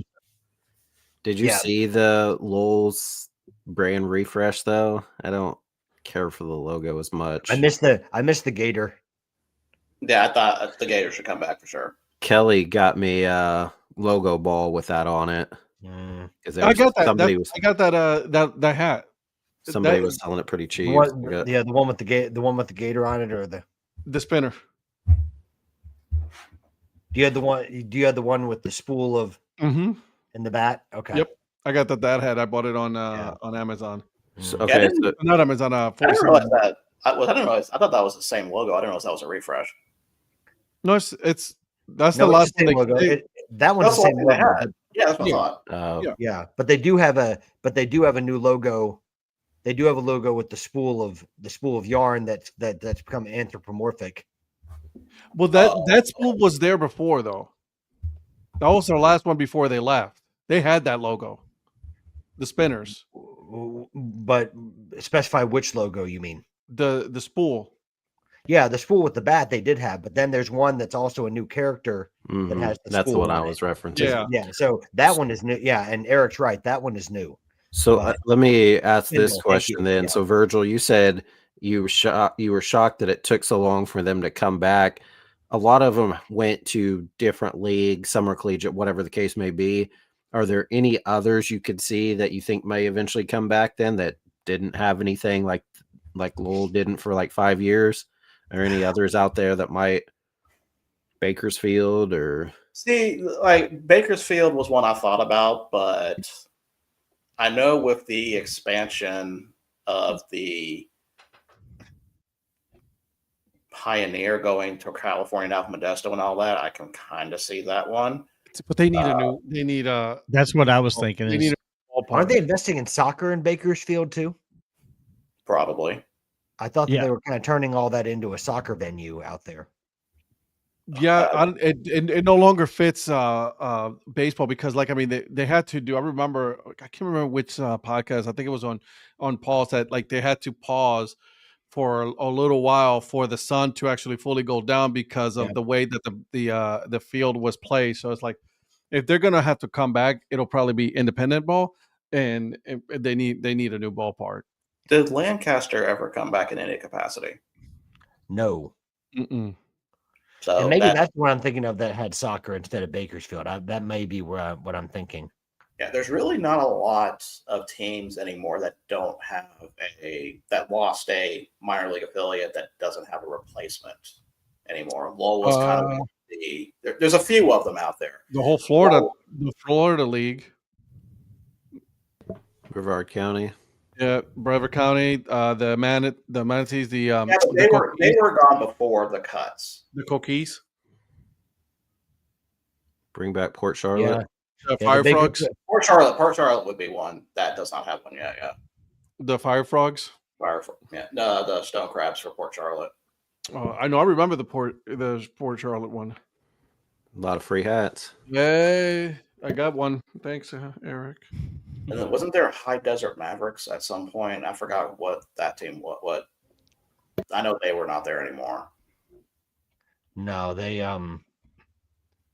is that the one that moved to? Is that the one that moved to Tucson to become the side one? No. Now I gotta look it up because I can't remember. Oh, the Carolina Mudcats. Oh wait. Let's see. Some bullshit. Yeah, Florida Fire Frogs. I missed that logo. What's funny, their mascot's still running around on Twitter, and he'll go to different sporting events. Hell yeah, that dude is trying to fight the good fight. That's what it is. Like, I ain't dead yet. That's right. Okay, so they became the Down East Wood Ducks. Because but aren't the Wood Ducks also gone? Yeah. Yeah, I was just going to say the same thing that they when they decided to cease operations, they're relocated to Kinston. Yeah, technically the High Desert Mavericks didn't move to the Carolina League. They just eliminated them and created the California League, and then they created 2 Carolina League teams. That's right. Yeah. Yeah. Bermuda. Yeah. Just tighted. Bahama. Come on, baby. Who was the other one that they created? Because this doesn't say. Who was the other one? It was the Woodpeckers. Fayetteville. That's right. Yeah. Okay. Yeah, Fayetteville. Well, they had the Bowie's Creek. Astros. And Zach, I know I just mispronounced that. I'm trying to remember how I say it. Bowie. So yeah. Yeah. So then you had like you said, you had the wood duck, but the wood ducks then, cease operations, and now they're down in Spartanburg. Yep. That's Spartanburg. I missed that logo, man. That was a good logo for the wood dogs. That was a good brand. I like that one. I enjoy that one. Brand. And their new team has a pretty good. The Bird Dogs. That's about the best way you can take when your team leaves. That's the best way to flip the script on that. I agree. We're gonna have a dog with a duck in his mouth. But that's what is that? Old North? Old North, yeah, Old North State League college summer team. Yep. I'd like to get back up there to see a game there. The one time Rhonda and I went to go see down east, one, they were playing as the Oat Milkers. Two, we only got 2 innings in against Myrtle Beach before the thunderstorms came in and they had to cancel the game. So I'd like to get back to Kinston for a full game at some point. Bird Dogs are Frontier League. Oh, is it Frontier League? Frontier League? Okay. Oh, full Indy. Okay. Yeah, when you said Old North, I was like, I'm gonna have to double check that. That's what I was thinking they were, but you're right. Yep. Frontier. You ever watch these soccer games? I know I'm going back and forth. Like these soccer games where they have full like cages, like the whole the soccer pitch, it's all caged up. It's insane. Which one is that at? Because right now I've got El Salvador up here. So it's Guatemala. Guatemala. Okay. All right, let's talk about the logo refresh for the Flying Squirrels. So let me pull it up here. I'm with Eric. I'm gonna let Eric handle this because I'm with him 100% all the way with this one. So for me, a lot of the stuff's pretty similar. Like that second one from the left on the bottom row. The only thing is they removed the R in the chest logo, the chest, and I was like, why would you get rid of that? The 2 next to it, I do not like at all. That's just remnants of the Marvel thing that nobody really liked, and they made that permanent marks. And I'm just like, they put them on hats, and I just don't. They carried them over, yeah. Overall, I mean, there's not a ton of differences. I mean, you can see a little bit with like the wording and everything, the word marks, but I prefer the older stuff. Well, they got rid of they completely got rid of the R because even their hat doesn't have an R on it. It has FS for Flying Squirrel. So they've eliminated R for Richmond completely. Yeah, I noticed their Acorn logo's gone too. Yeah. I like the Acorn logo. I like the Acorn logo, yeah. So don't quite really I understand the need to update it, but I'm not feeling this one. I think some of the word marks look better with the fonts they've used. Yeah, the font they use, I don't mind. I don't mind the word mark changes, but the others, and like you said, the one that you pointed out, the flying to the side, outside of the chest. I mean, first glance, you don't even really notice that it's different, and then you're like, oh wait a minute, they did change something, but the others are just not. But that's good. Just us, though. That's also we pay attention to these little details, right? Yeah, that FS, I don't. The older one was better. Yeah, I don't like. Is that a little nod, like the whole, like the word mark, the font to like some NASCAR? Because like I know in Richmond, like NASCAR is pretty big too. Could be. I haven't really looked at it much, but I don't know about that. Again, it's a. I do like the head, just the head logo with the side one, not the front one, the side one. I might get a hat and that, but other than that, I'm not like, whatever. Patrick, what do you think? I prefer the old one, like Eric was saying. I actually prefer the old word mark, like the old FS logo on the old hats. This one to me feels a lot more corporate in the way that it's presented. That's a good way of putting it. It's everyone's going for that simplistic modern look with like modern clean look with like word marks, and I think everyone's doing the same thing. Not every word mark that you're seeing there, but particularly like the Richmond by itself and the flying squirrels. It just doesn't have a whole lot of character to me. And I thought that the old one did have some character. Just my personal opinion. But I mean, they're not awful or anything. It's just they're not inspiring. Not for me. And I agree with Eric that those two in the middle in the top remind me of the Marvel logos as well. So that's a good call. So that's pretty much we're all in consensus that it's just not, the old one was better. Oh yeah, for sure. So now we also have a new identity, and we're going to Somerset for the Somerset Semi-Quincentennials. What? Yeah, I'm surprised you said that well. Thank you. I practiced it like 2 hours. Semi-Quincentennials. What's so hard about it?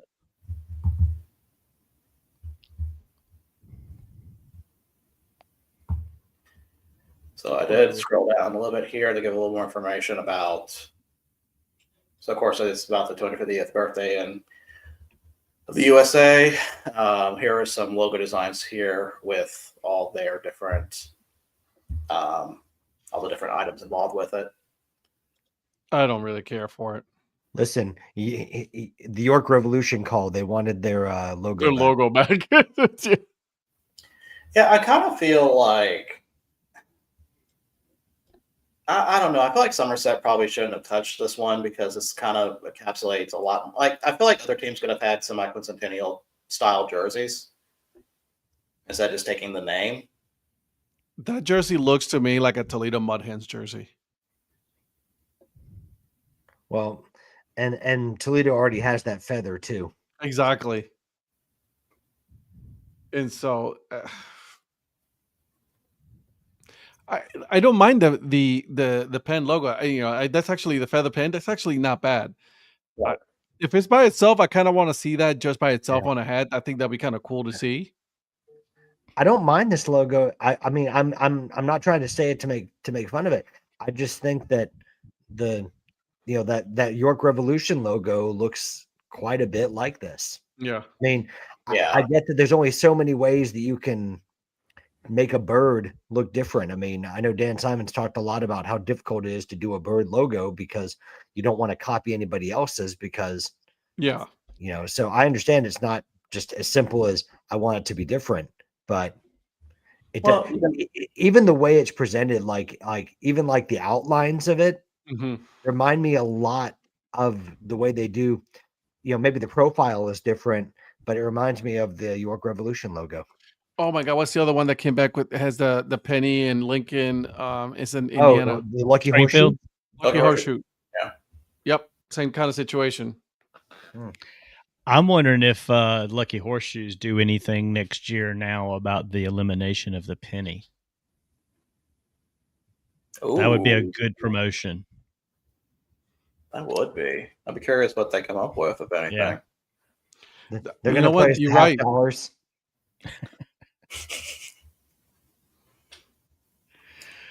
Eric, what do you think?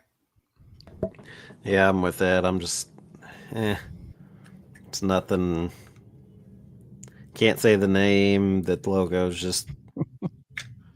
What, the Semi-Quincentennials?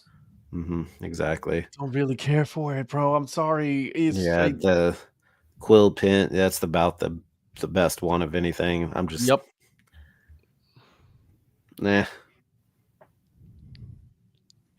It sucks because I kind of, I've been wanting to like a logo this year, but like the majority of these logos have just been so uninspiring and so like you're copying off of somebody else. It's just like, I don't care for it.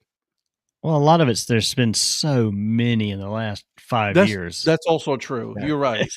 Just everybody's coming out with 6, 7, 8 a year. It seems like it's not quite that, but there's so many teams and each team's doing 2, 3, 4 a year or more. And it's just like, come on, just like Donnie, what's your favorite of those logos? Looking at you, Iron Pigs. Of the Semi-Quincentennials? Yeah. I like the one of just the bird by itself. He's saying the name to try to show off. Well, I will say this. I thought you were gonna like the quill signing pen. I'm sorry, Eric. What was that? I grew up with Sesquicentennial Park, not far from here, so I've said that for years growing up as a kid. So semi-quincentennial is not that hard to say. Erie Seawolves they always do a good job at using the same logo but alternating it just a little bit here and there, and I appreciate that. I actually like that a lot. I like that about the Erie Seawolves. That's the thing, they do a subtle touch, and they do the holiday versions of everything subtly enough to where it doesn't look different, but it looks different. Yeah, I agree with that. Like I like the Erie Snow Wolves. I like that one a lot. Mm-hmm. I wish they would put out one hat for every holiday, every major holiday there is. Oh, that would be so cool. Well, I mean, and they have my favorite 4th of July logo every year because they've got the wolf with that helmet on. Or they've done that one. They've done that one for like the military appreciation and all that stuff. And then they've also done like the Uncle Sam one for 4th of July. Yeah. So I like the Erie Seawolves. Yeah, I'm trying to picture other holidays and what they would be for it. I'd like to see them. I'd like to see them do a Valentine's Day one. I want to see Erie St. Patrick's Day. Erie Santa. I want to see the Santa hat. The Erie Santa wolves, like a Christmas in July. Ooh, there you go. Yeah. Did they have like a pilgrim one for Thanksgiving? No, that'd be another good one for them to do because they've got two. They've got two different ones for Halloween now. Because they did the red and the all red and black. Can't wait to see the Erie Labor Days or Arbor Days. Just do every holiday possible. just do every holiday possible. Erie Juneteenth. So I'm good with it. Let's go. All right, so that is it for the new logo refreshes to talk about with that. Eric, can you remind me of something real quick? Who does Green Bay play next week? This weekend? This weekend, yes. Or the Minnesota? Minnesota. What a coincidence. Green Bay played Minnesota recently in something else. Welcome to Gottlieb Watch, everybody. No, what a segue. Good job. Welcome to Gottlieb Watch as I chronicle Doug Gottlieb's road to 10 wins. And right now we are at 1, which is a Division III team, which we may not count. I don't know yet. One with an asterisk. One with an asterisk. So tonight's opponent, or Saturday's opponent, was the Minnesota Golden Gophers. This was over at Williams Arena. They have a really good transfer. He was at UNC, didn't really do much, wasn't starting, but he was a stud at Belmont. Mm-hmm. And so he's already kind of done pretty well. The last season, they were 15-17, really not good one. They were currently before this game at 2-1, and that spread is 25.5 points. So did Doug Gottlieb go into Minnesota and win this game? No, not even a remote chance. They covered the spread for sure. That's too high. But actually, I actually already know what happened. I had a feeling you did. Did anybody else think that they were going to cover the spread before Prophet ruined it for me? I think they had a chance. I was just going to say, I think they had a chance. I didn't really think about it, but I wouldn't have been surprised if they didn't. Well, the answer is no, they did not win the game, but it did go to overtime. Wow. Wouldn't have called that one. What was that? I wouldn't have called them going to overtime. I would not have either. No. Minnesota actually did get a final shot off that did go in regulation, but it was after time expired. So, you know what? That's a good showing. I would have never expected an overtime game traveling to a Power 4 school like that. So, you know what? Good for Gottlieb. Yeah. By the way, I just want to go on record. Eric Lichtenberg, congratulations on your humongous fantasy football win. You whooped my tail. So, congratulations, my man. It's about time you lost. Congratulations on your win in fantasy this weekend, Patrick. Yeah, congratulations to you, my man. That's my anniversary present to you. So now we talk about, so who do they play next? And the answer to that is they play in the Paradise Jam. That's right. They are going to the Virgin Islands, and they are going to be in a tournament. They're going to be the first one out. I don't belong in that place. This is not a single elimination. They will play 4 games. Wow. They will lose all 4. 4 chances to win a game. We don't know this, Ed. Oh, yeah. Their first game is on Friday against Yale. So okay. we'll see how they go with that. For after the rest of the field, they have UMass, they have Charleston, they have Iona, they have Akron, Evansville, and Oregon State. If they get to play UMass's football team, they might win that one. I think they probably could. So the question is, will Doug Gottlieb win any games in the Virgin Islands this weekend? Why is he still employed? Hey, I mean, an overtime loss to Minnesota is in progress there. That is progress. So. Why is he still employed? I caught myself cheering for this game. Now, I'll be curious how his radio show will work while he's over there, but we'll see. I'm sure he'll get somebody to fill in for that week. I'll go on a limb and give him 2 wins. You're going to say 2 wins? I'll give him 2 wins in the tournament. I'm going to say 1. I'm going to give him 1. I'm going to go with 1. Because if it's the Evansville team that I've seen before, I can see them beating Evansville. So, but we will see. So that is the end of Gottlieb Watch. Thank you for your time. Another elite episode. Remove that. All right, so let's talk about some college football results this week. First off, Ed, since we didn't really have a chance to say this because you were not on, we need to talk about, of course, Kent State winning the wagon wheel and how happy we're all about this. I'm all about it. Thank God. I was nervous. I'm not gonna lie. That was a little make me a little nervous. I spent too much time in the Middle East. Why did Doug Gottlieb? Because it's Doug Gottlieb. So it's actually this season is not Doug Gottlieb hate for me. This is just more I want to see if the team has actually improved or not. The reason why this started last year was because of the Nowhere Tech comment about Michigan, or about Northern Michigan, a Division II team that they ended up losing to. So after that, it started becoming a joke that we started about if he was going to win a conference game, and he finally did after 15 attempts. It took a while to get a win of any kind. But this year is more of a celebration of the Horizon League to see if he can make the road to 10 games, because we're all about second chances here at DHC. We're here about improving. Not with him. Well, okay. 4 of us are about second chances on this show. So this is not more about hate. This is just no. I'm about second chances, just not him. How's that? Selective second chances. Second chances with conditions. Yeah. Baker Mayfield, second chance. Absolutely. I'm all for it. Aaron Rodgers, don't care.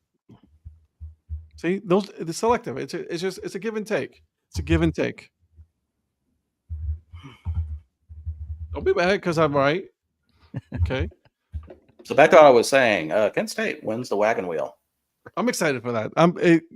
They had last year was a bad year. Really bad year. Not a single game won. So I'm happy that they finally came back and are doing a little bit better coaching staff this year. So good for them. Do you know that was a heck of a game too? By the way, it was a good game. I was stressing it though because I've been ride or die with Kent State ever since the Buffalo game. Oh, and I was I was worried about that. Me too, brother. Me too. Do you know that they are 2 games away from being bowl eligible? I know, but look at who they're facing next. Well, we're gonna pick that one tonight. Okay. So I'm not gonna rule out anything at this point. True. I'm gonna ride with them, but you know that. In case we go through some of the other games that happened this week, we're gonna look at Friday now, and I know you guys talked about this earlier, but Donnie, congratulations on Clemson going into Louisville and winning that game. Which I'm sure you Louisville lost a game. Clemson did not win that game. I'm sure Donnie was completely confident in that game the entire time, had no doubt that the best thing is that I was at dinner with some friends, one former roommate, high school friends. I didn't get to watch much of this game, and that was probably a good thing. I could barely see the screen from where I was sitting at the restaurant we were at over in the bar area. I was not confident in this game. I pretty much just assumed we're probably going to lose this game and hopefully win the last two.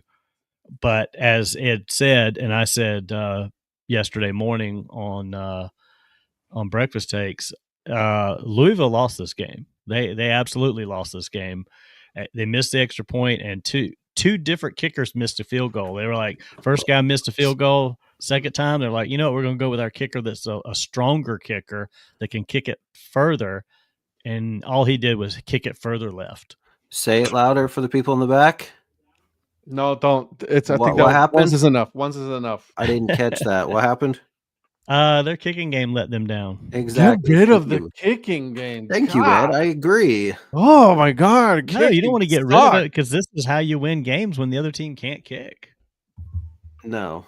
Yeah. Just get rid of it. Go for two. No, like you say, just throw strikes. Just kick the ball through the uprights. That's all you got to do. As someone who roots for a team whose team has lost multiple games to kicking, I say keep kicking the kicking game in football. You cannot get rid of it. I know. Eric's like, hey, get rid of an intentional walk. Just throw to the guy. Just throw strikes. Throw to the guy. Thank you. Hey, just kick the ball through the uprights, and then you don't have to worry about the kicking game. Yeah. Well, and then they can't, so get rid of it. Well, Virgil, since you're a neutral party here, I just want to make sure, rolling the tape back from last week, did Eric not say last week that he said McManus is terrible? Put in the other guy. Who missed the kicks this weekend? I believe he said that. Yeah, the other guy, because he's been sitting for the last 4 weeks. Oh, so we got an excuse for him now. Yes. Okay, just making sure. I just wanted to make sure that that's what I heard right last week. No, you heard that right. Okay. That being said, now that we won, we're going on to win the ACC. No, I'm just kidding. No, you're not. Yeah, calm the hell down. You've been saying that for half the season. Now I have been saying we will. Buddy, I'd be worried about Furman right now more than anything. Oh yeah. Listen, I have said we are a long ways away from winning the ACC. We might not even win a bowl game. We still got to get to one. But how do you feel about? And this is a serious question. How do you feel about the South Carolina game now that Sellers has, not Mike Sellers, but Lenora Sellers has said that he's going to enter the portal? I mean, if he plays in that game, so is he? Oh, so he's entering the portal. He's not going to play at all. I haven't even seen that. I don't know if that's actual real. I don't know if that's. Or did I get that from Adam Schlechter? Yeah, I don't know. I haven't seen anything legit saying that's going to happen. Well, I had heard something about him, possibly entering the portal, but I didn't know if it was like a real thing or not. I think that's false reporting. Okay. Unless I've missed something, but no, I mean, it's a rivalry game, so anything can happen in a rivalry game. I always go into that unless we've been on a roll. I'm not going to be confident in that game at all. Because after what they did the other day with Texas A&M, they're going to be seeking some vengeance of some kind the rest of the way. So anything's possible, and we got to play that game here in Columbia. So, yeah. Phil, and by the way, guys, I wasn't trying to say it was true. I was just asking. I wasn't sure if it was or not. So yeah, there's no truth. Yeah. So calling Phil, you out. Phil, sorry if I misrepresented that. I wasn't trying to. That's okay. Yeah. I send y'all stuff from Adam Scheffler all the time. So. And at this point, I think he's like he wants to know if. Go ahead. He doubles down and then acts like he did it on purpose just to get our reaction. He goes like, "We know what you're doing." I did that a couple of times. I actually tried to triple check myself now. You have to because you know you're going to get called out. Yeah, Eric is going to call you out like it's nothing. Here we go. Boop. There it is. Yep. Many times I just wait and let you guys share. If I see something, I just wait and let you guys share it. I share it now just because, I share it after again that you guys share it just for the heck of it. Yeah.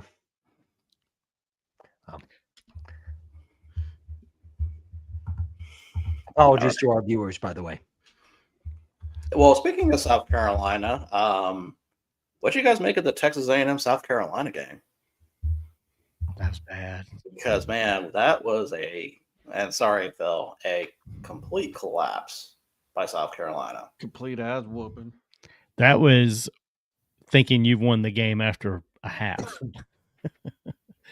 And just not playing well in the second half. I mean, I don't know I don't know how you don't just at least get 3 more points somehow in the second half. Something. If only they had a kicking game. It wasn't just that. I mean, they needed a lot more than that. Yeah. They just A&M made whatever adjustments they had to make. I don't know if A&M was looking past them, and once they started getting steamrolled in the first half, it just took a life of its own. They came out in the second half and they're like, no, we're not letting this happen. And South Carolina just could not stop them. Matt, your thoughts? No, I think the cop did his job. He did. He tried. He tried his best to help. He did his job, and South Carolina ended up losing. He lost his job, but South Carolina at the end, his fandom still intact. Okay, that's all I'm going to say on the matter. I'm just going to ignore that one. That's an incident that makes you think, and it should make everybody think when they work in a stadium. There are cameras everywhere. You think you're nobody. Something? You're wrong. Well, not just a stadium, though. I mean, really anywhere you are. I mean, listen, there's cameras everywhere. Yeah. Is that pink? Yeah, of course it is. What's pink? His favorite color. Oh, that. Okay. I didn't say t-shirts are fine. Cell phone cases, that's a bit much. What's wrong with cell phone cases? Was it like Donnie with his face paint on? Yeah. Dude, I laughed so hard when you said that. When you said what? That's the very first thought that came to my mind as soon as I saw that, because he's like this. You know what I mean? I'm like, Donnie, you can't make the face. You can't make the face. You just can't. And of course, what does he do? Of course, looking all serious about it. A&M coach, I have a contract extension to protect. Listen, Virgil at least knew what I meant when I said Mr. Mustopheles. I was like, man. Oh, that was the first thing I thought of. I went and listened to the song after I saw that picture. Who the hell? Yeah, I thought one of the extras got away from cats for a minute. I was Ed's age when I did that. That's how long ago that was. 44? Yeah.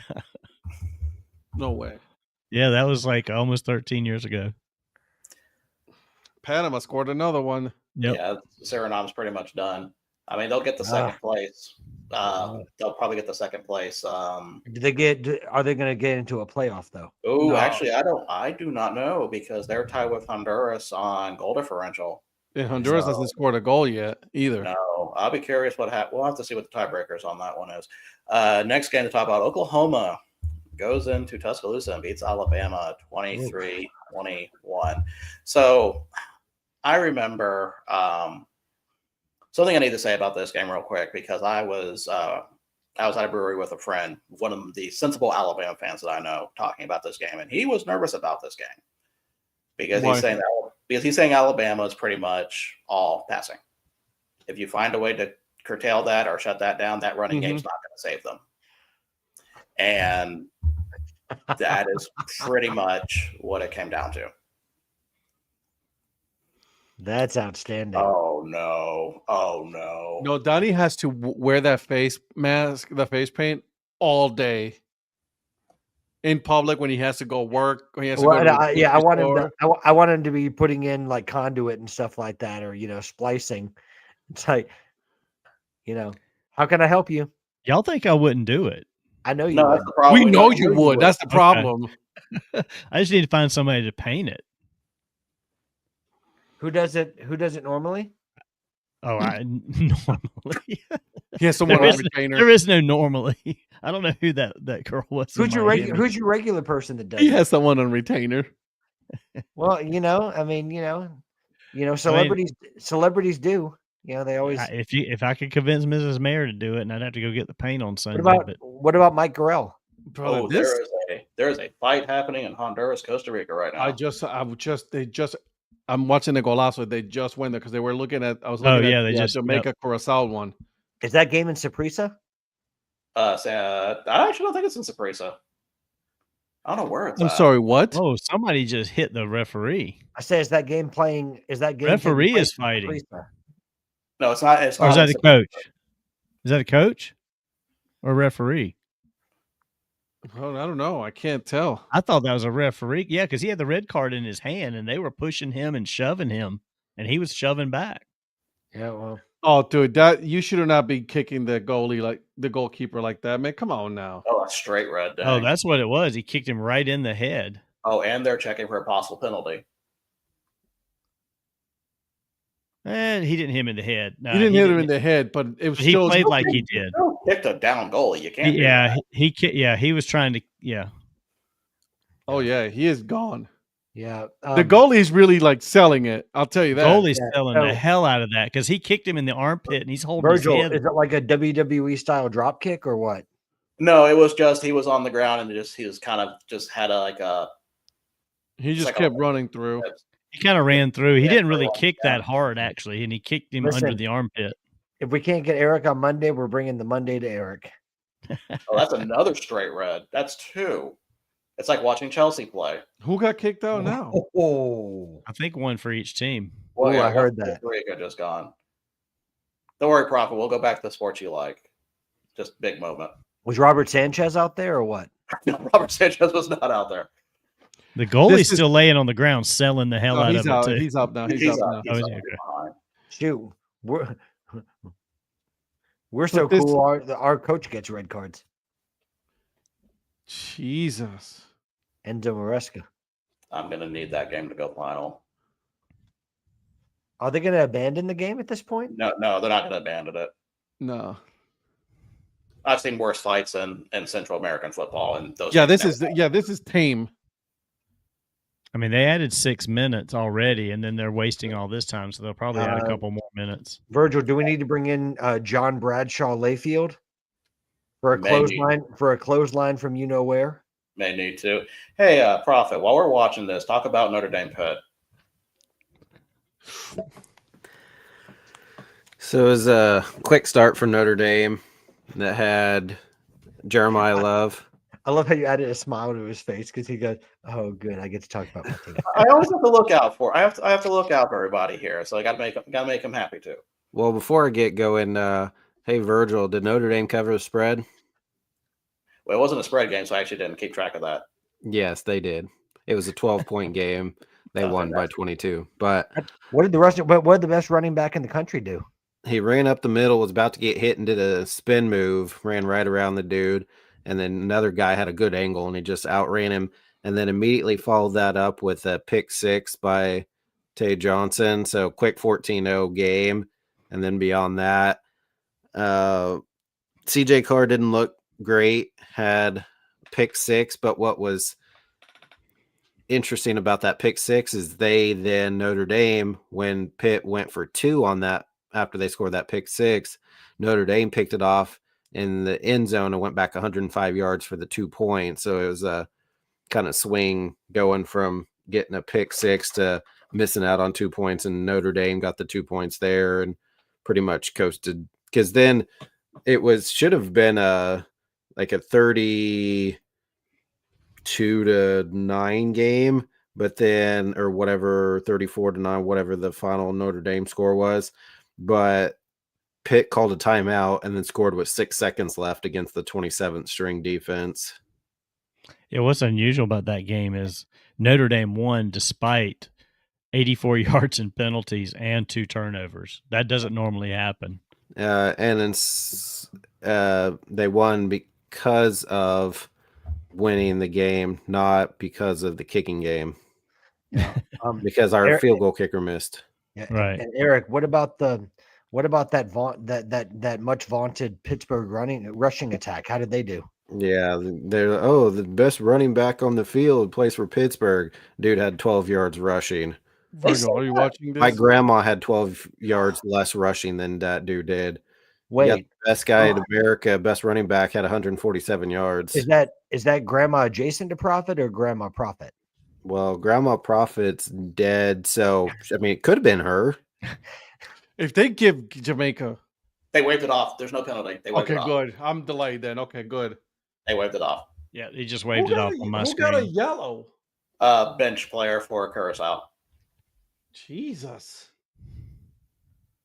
Sorry, Eric. I'm sorry. But this is some riveting stuff. Sorry, not sorry. And Eric, how did the Price is Right do as your other vaunted running back? He didn't really have that good of a game, but it didn't matter because listen, the Price is still always right.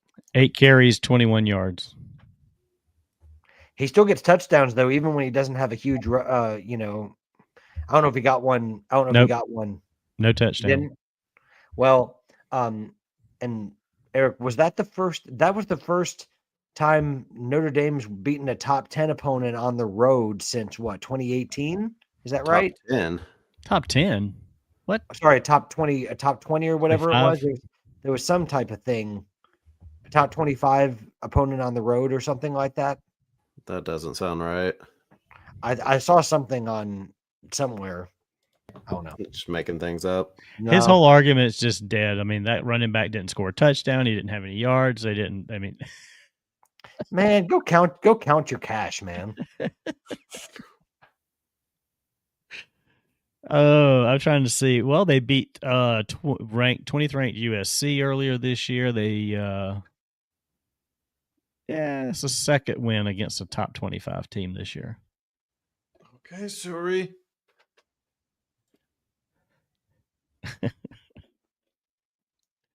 This is Patrick, did you watch any of your LSU against Arkansas? Why would he want to do that? No. It's a rivalry game. Golden Boot. No, I did not. I mean, I watched Oklahoma State, Kansas State. I mean, why would you not watch that? Well, I mean, because you like to subject yourself to pain.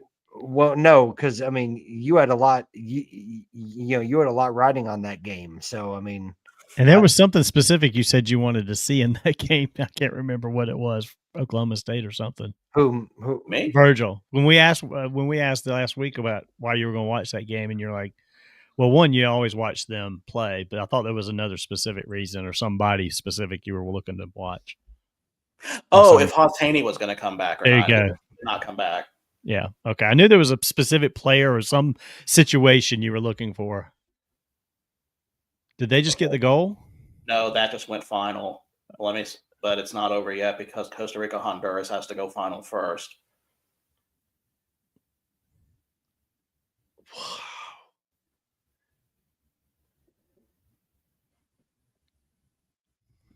So we have too much dead air going on here. Curacao, yeah.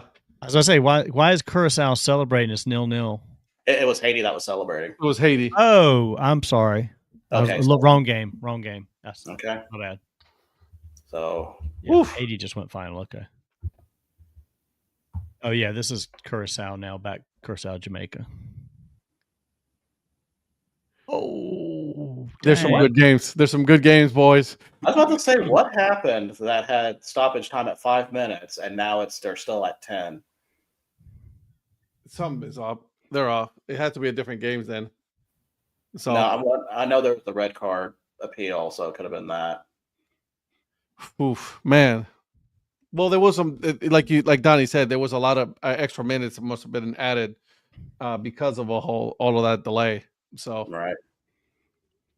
Well, too bad for Suriname, but actually, I think that goal that they just scored in that 3-1 may catapult them over Honduras for that second spot. And well, since you're talking soccer anyway, can I give a big shout out to Scotland for making the World Cup? Bro. Absolutely. Eric is like, I'm out. and then well, I said, and then Wales getting a playoff after like thrashing North Macedonia. Okay, I mean, it is North Macedonia. who are not a bad side. Congratulations to Curacao and Haiti. This for the first time being in the World Cup. They have officially qualified. Curacao, Jamaica just went final 0-0. Haiti wins 2-0 against Nicaragua when Costa Rica and Honduras is a 0-0 draw, so they both advance. Wow. Eric, are you watching Kansas Duke? That too, but you mean to tell me you get excited over a 90-plus minute match that literally has no scoring?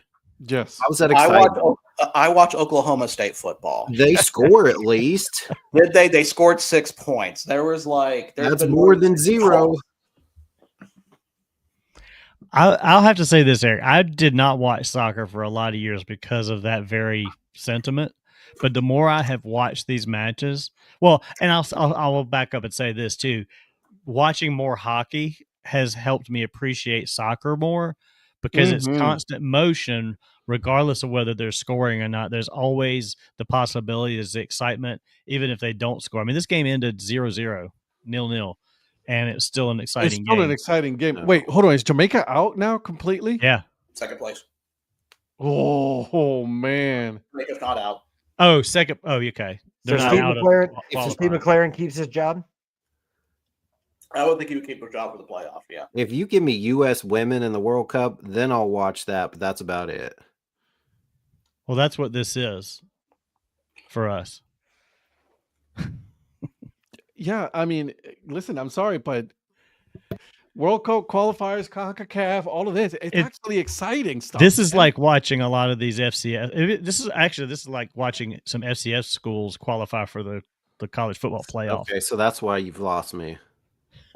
He tried to get it to equivalent, be equivalent. I'm trying to speak in your language, and you don't care about FCS either. So this is like if Wichita State had a football team and they qualified for the college football playoff. Donnie was 97 the last time Wichita State had football. I know. I mean, that's when Ted Lasso coached there and won championship. Now that I'll give you is a good show. That's actually good. Yeah. Heck yeah. And it was funny because I went back and watched the first 2 episodes on one of my trips I took on the airplane, and they were talking about playing Crystal Palace. I'm like, hey, Donnie. All right, I know who that is now. Panama wins. Zach's got a good point. Go to a Sporting KC game and just see. Nah. Because I want to get to a soccer game in person. I have not. So second place. Yeah, so Panama wins the group, so they advance to World Cup. Suriname is second place. Their name is gold, so that tells me they advanced to the playoffs. So Honduras did not. So it's Jamaica and Suriname. Yeah, Suriname. I like this. And they will play against Bolivia, Democratic Republic of Congo, and New Caledonia. So in other words, Bolivia is going to win. I don't know, man. I wouldn't count out Congo. Are they playing in Bolivia? No, they're playing in the States, I believe. Oh, thank goodness, because who has a better home field advantage than Bolivia? Oh yeah, on that mountain top they play in. The whole country of Haiti is losing it right now. How awesome is that for them? I mean, the fact that they were able to ends there after what they've gone through with the hurricane is just it's a great sight to see. Hurricane, among other things. Among other things, yes. Good for them, man. I'm happy for them. Back to college football for a minute. South Florida loses to Navy. Navy's kind of another team that I'm wondering where they would be for that last group of 5 spot. Did you see the uniforms they just released? Yes. Who, Navy? Yeah, I saw it probably like 2 hours while we're on the show. Oh, I haven't even seen that. Let me look it up. Does Navy being South Florida bolster Notre Dame's resume? I would feel like it would. Yeah. It's still not going to do much. Like Eric was saying, they're probably not going to move up or down. They're just going to stay there. Uh-oh. Sorry, Zach. I know Army also released their Army Navy game uniforms as well. I don't think this game's gonna be close. You're really trying to piss off Zach, aren't you? Mm-hmm. Yeah. I say Kansas State, Oklahoma State. We already talked about. We can ignore that. We can Wait a minute. definitely ignore that. Wait, we did? We did? Yes, yes, Yeah, we we did. talked about that. We We talked can about it. ignore Yes, that, yeah. yes. Talked about it. Yeah. Oh, okay. That's like I won't bring up Marshall, Georgia State. You had to cut deep, didn't you? I did. I do have to point out a game real quick, though, because I know Donnie posted something on this, and I found this very disappointing. North Texas UAB. Not the score, not the game itself, but the lack of fans that were there, especially for a new stadium like that. I understand what that program has gone through with Dilfer, but I don't know. I'm disappointed in the turnout for that.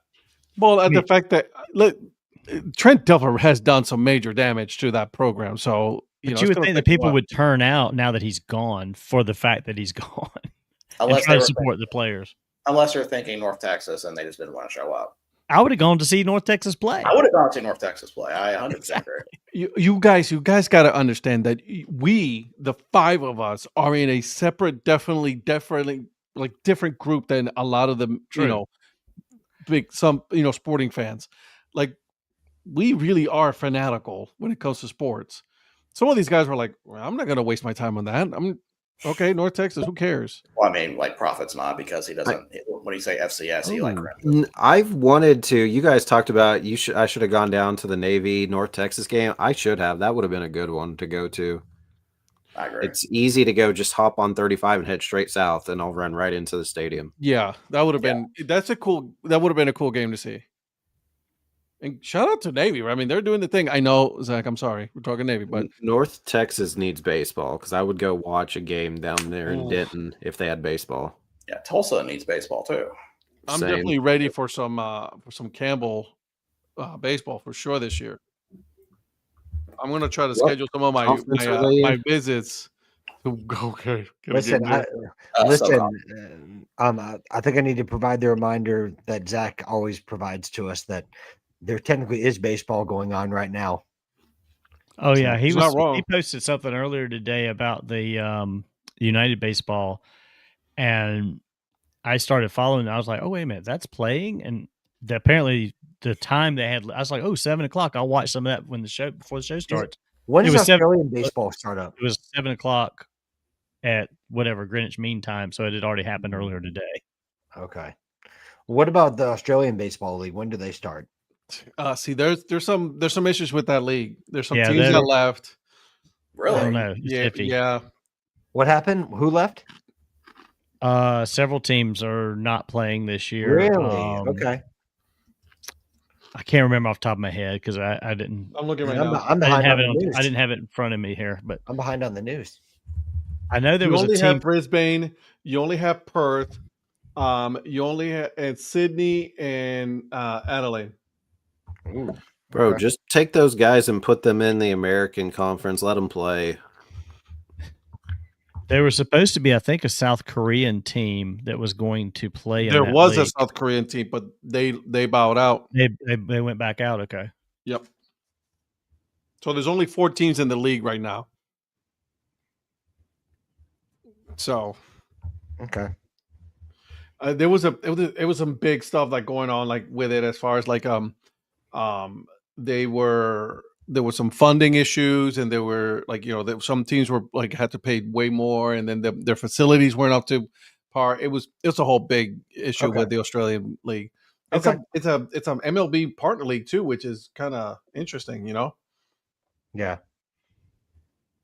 So, but there's only 4 teams. Okay. Did you guys talk about North Carolina, Wake Forest on breakfast takes by any chance? We did a little. Very little. We touched on it. Meh. Nah. That's what I'm saying. It was nothing, nothing to write home about that game. So we talked about Memphis, East Carolina earlier. Congrats, Ed, on picking that one correctly. I mean, the biggest takeaway from North Carolina game is the end of the game. The coach for Wake Forest comes over, takes his hat off, show respect to Bill, and Bill like flies by him on the handshake. Like it was barely even It's touching Bill. hand. He's It's such like it's almost like he's a grumpy old bastard or something. he is, and it's like you can be a grumpy old bastard, but I mean, show some respect to the other coach for a second, especially when the guy's just trying to be respectful to come over and shake your hand. And it's like, yeah, in the NFL, do whatever the hell you want, but not here, not in college football. American Conference Championship may be in Denton. Oh, University of North Texas versus Tulane. Dad Hat on site. Yes, Joe, they are going on right now. EP may go to that. I may have to say how far Denton is from me from that. Denton, Texas. So Thursday we'll go over some of the games that are happening this weekend for college and pro, including the big showcase game in college football this weekend, Mercer at Auburn.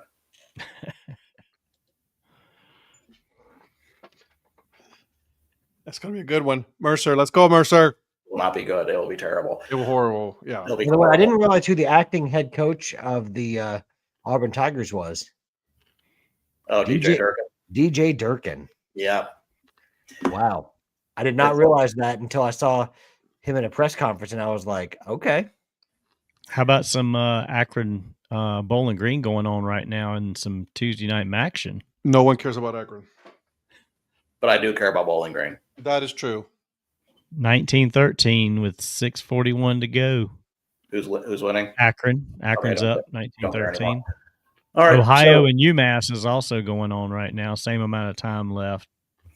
35-14 Ohio. You didn't have to say who. Oh, he didn't. Yeah, we already knew who was winning.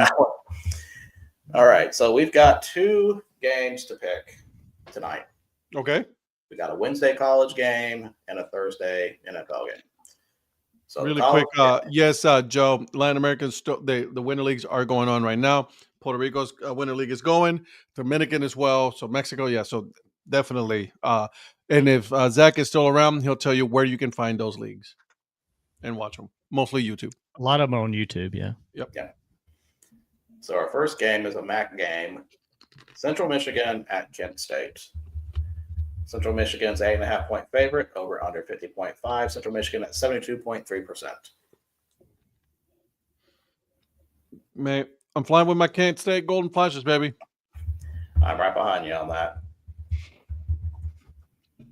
That's this is ride or die. Yeah, at this point, we ride or die with that team. So let's go.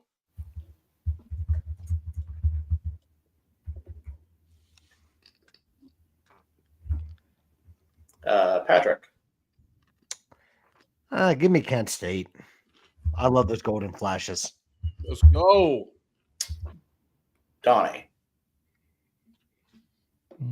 I'll go Kent State. Son of a bitch. Man, we have to change our picks.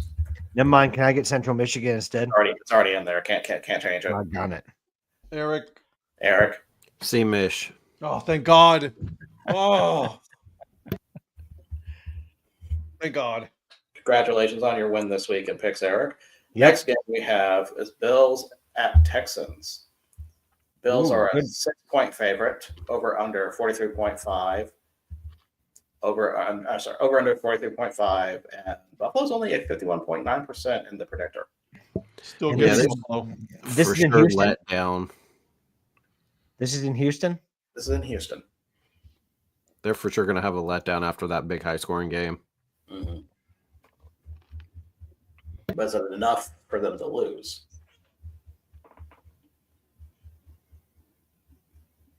No, Buffalo. Ed? Buffalo. Patrick? Texans have a good defense, but Josh Allen is just Josh Allen. So, give me Buffalo. Donnie? Buffalo. And that will be a sweep for Buffalo. Buffalo's screwed. So Davis Mills is going to be the one throwing for 4 touchdowns this weekend. Davis Mills will have 8 touchdowns, 3 running. All right. That's all that I have. Eric, what do you have going on in Earned Fund Average this week? So Earn Fun Average tomorrow, Johnny and I head to the California Collegiate League, speaking with Mark Caviglia, who is the owner of the San Francisco Seagulls of the California Collegiate League. I don't even heard of that league, so I just want to listen to it. They got the Santa Barbara Foresters, so if you come to Baseball Around the Clock, you'll know them very, very well. Conejo Oaks. There's a lot of teams in that league that come play in the NBC. The Foresters are 10-time national champions. Terry knows all about the Foresters, but yeah, it's the same league that they're in. I don't think that the Seagulls have ever been here before. That'd be cool if they came. Also, another thing that I found out is the Dubsea Fish Sticks are in a league where their champion comes here, and they won the league last year, and I don't know why they didn't come. Thank you, Joe.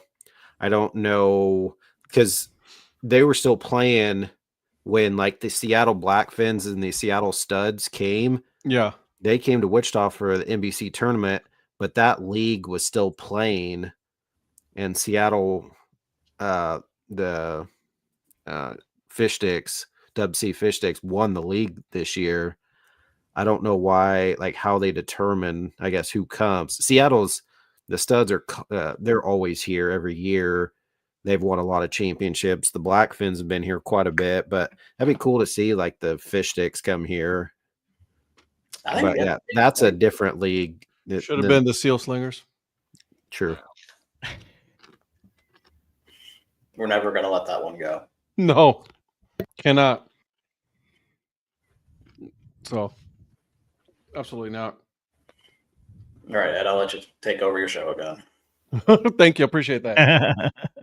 By the way, I do have a podcast. It is not related to sports, but check it out.